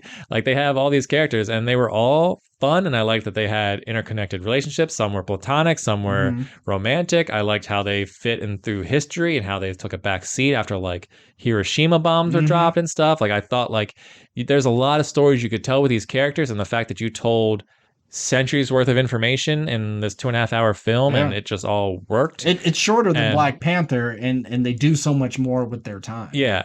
And that we did a best of at the end of the year. And one of my favorite scenes of the year was seeing that celestial pop up in the sky, like Yeah. so scary. Very. Um, so, and I like that the villain was one of their own. Hmm. And if, Yeah, not the weird squiggly monster alien. Not the yeah, Dan Stevens thing. Get rid of that guy. like the deviants I was okay with, but it was like the final villain deviant where I was just like, who's this guy? Like Yeah. I couldn't tell you his name at this current Mm-mm. moment. Um and Oh, isn't it something like? Doesn't it sound like a cuss word or yeah, it's something? something like that. Yeah. So I certainly agree that the deviants are the weak point of the movie, but there's just so much like here, and from a Oscar-winning director who like this is like it doesn't really feel like a Marvel movie, Mm-mm. No, and because that's characters have character development, and that's and what I like best about yeah. it. It's not bogged down with like we have to do a bunch of like. There's still plenty of action sequences. There's Hmm. flash to it, but by no means does it feel like overwritten or anything like that, or just like people are making nonsensical choices, or there's just like, oh, here's just a funny bit that like nobody would really like. It all I think works Hmm. except for the thrown in deviant aspect of it. Yeah. But you need a villain to distract you from Icarus being like the true villain. Sure. But you find that out halfway through anyway. Hmm. So I love the Eternals, and I think it's underappreciated because Yeah. everyone else seems to fucking hate it. Yeah. But I think it's actually possibly the best of Phase 4 without a doubt. Okay. Well, for a quick rundown, in case anybody trying to keep track of it: S tier, WandaVision, Spider-Man; A tier, Loki, Black Widow; B tier, She-Hulk, Hawkeye, Eternals; C tier, Werewolf by Night, Moon Knight, Black Panther: Wakanda Forever, Doctor Strange in the Multiverse of Madness; D, Falcon and the Winter Soldier, Miss Marvel, and Shang-Chi; and then F tier, What If and Thor: Love and Thunder. Sorry, Thor, you lost. You've lost us. You came in like stoic, had some funny parts, then you became like a real comedic person, and it killed. And then they tried to do that too much. They tried to ride that himbo train and just really ruined your character. So I'm sorry, Steve. Do you want to run your list through real quick? Sure, I'll go the opposite direction. Oh, So for F tier, Thor: Love and Thunder, obviously, and What If. Both Thors were the worst parts of those. D tier for movies, we have where am I? Black Widow, and for TV we have She-Hulk and Miss Marvel. C tier we have you just don't like women, do you? All your apparently I women are guess in the D tier. What the fuck, Steve? I have to put them somewhere. C tier we have Doctor Strange and Shang-Chi. And for TV, we have Moon Knight and Falcon Winter Soldier. For B, we have Black Panther, Wakanda Forever.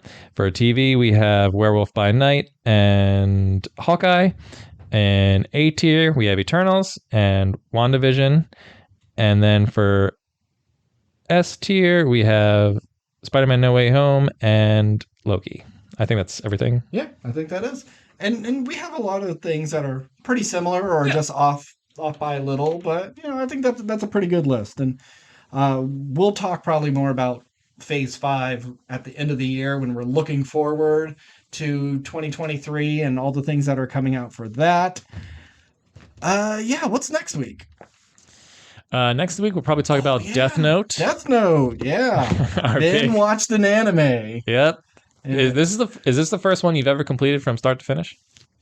I finished all of season 1 of Attack on Titan. That doesn't count. I mean, I guess it does, I watch and own Samurai Champloo. Oh. So, but that's like what, 12 episodes or something? It's relatively short. It's relatively short, but I think it's more like 25. Oh, okay. Maybe I watched all of Avatar: The Last Airbender. That's an anime, right? Yeah, no, it's just anime is the easiest thing for me to drop. If I'm not into it, I'm not watching it again. And that's why, like I've said, I like the movies better. 2 hours and I'm done. Nick is gonna let me borrow some. He's really trying to get me into something. And Is he letting you borrow like the Miyazaki stuff, like Howl's Moving Castle? no, I've seen a bunch of those. Oh, Yeah, okay. I haven't seen all of them. Yeah. And I don't, and like Howl's Moving Castle, I don't really like that movie. No. I think it looks cool, Yep. but I don't like anything that really happens. It's a fun idea. I like Princess Mononoke, but my favorite one is Ponyo? no, I've never seen Ponyo. I've Is never seen it. the Secret World of Arrietty. I don't know why. It's just simple and fun and cute and little people living in like mouse holes and walls. I just really liked it. But there's like Porco Rosso and Kiki's Delivery Service. I've never seen any of those. No. But he's going to let me borrow some other like well-known, renowned things that are... Yeah, of the 3 Miyazaki things, I don't think I really cared for any of them that much. Mhm. The only one I still want to see is Spirited Away, just because that was like Oscar nominated, and I hear it is actually legitimately the best one. Yeah, I mean, I know everyone has their favorites, but it's like I'll watch that one, even though I don't really expect to like it. But I'm hoping that that's the one where we get like, okay, I see its value. I think I like that better than Howl's Moving Castle, but it was another one of just like one weird thing to the next, and I didn't feel the connective tissue between all the little stories. But it's been a while since I've seen it. I'm just. I don't know. Not a huge Miyazaki fan, but it's not because I think his stuff is bad. You're just not an anime fan. I'm just not an anime fan in general. So, do you think it has anything to do with like your age? Because anime never really like crossed over to like. I know anime's been around. DBZ was huge when I was in high school. I remember that's different though. That like started like anime. No, I understand that. So but it was also. I'm just saying everyone likes DBZ, even if you don't like DBZ. Like for me, it was Akira and Ghost in the Shell. I remember getting Ghost in the Shell for my birthday. A friend bought me a VHS copy of it. Never seen it, but I was just like, I like Akira. This has got to be cool too. But then I did see other things. Like, I didn't like that. And I tried and watched Vampire Hunter D and all these other things.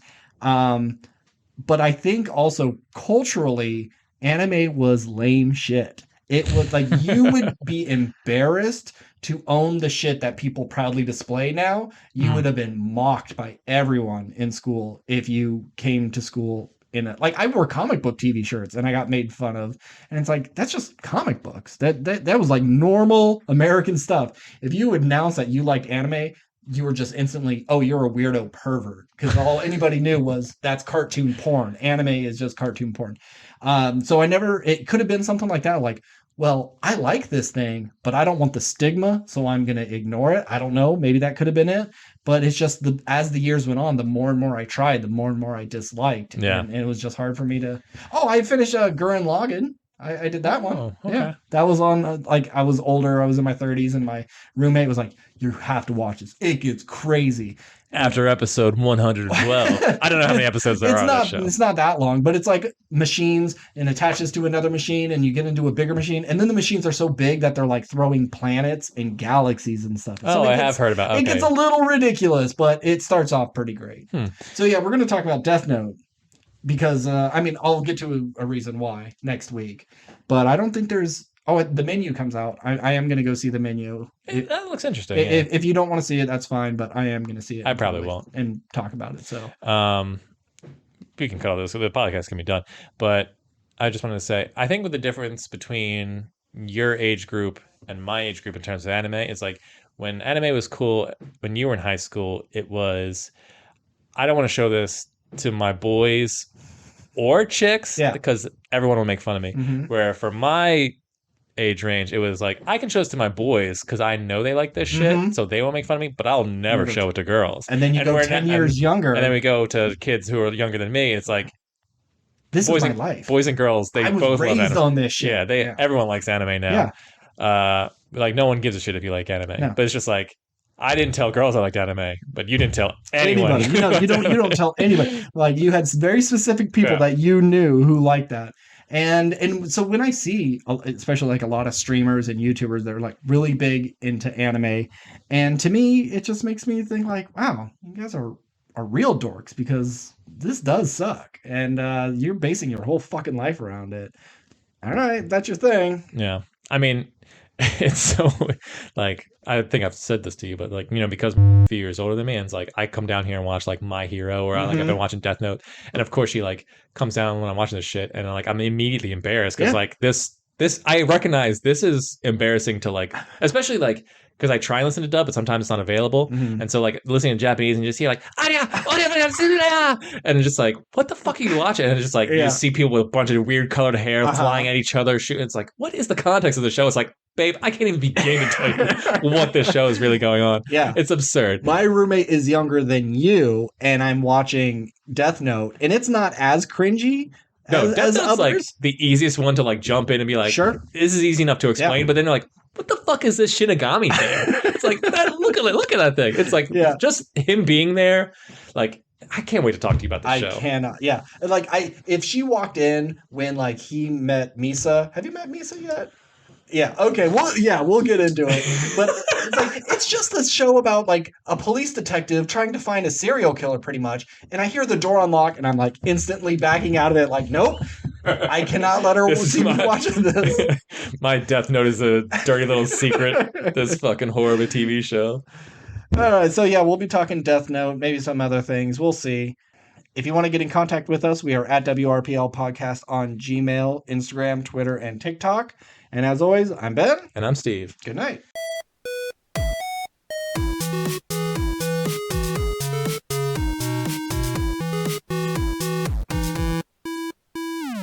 Who's copying who now?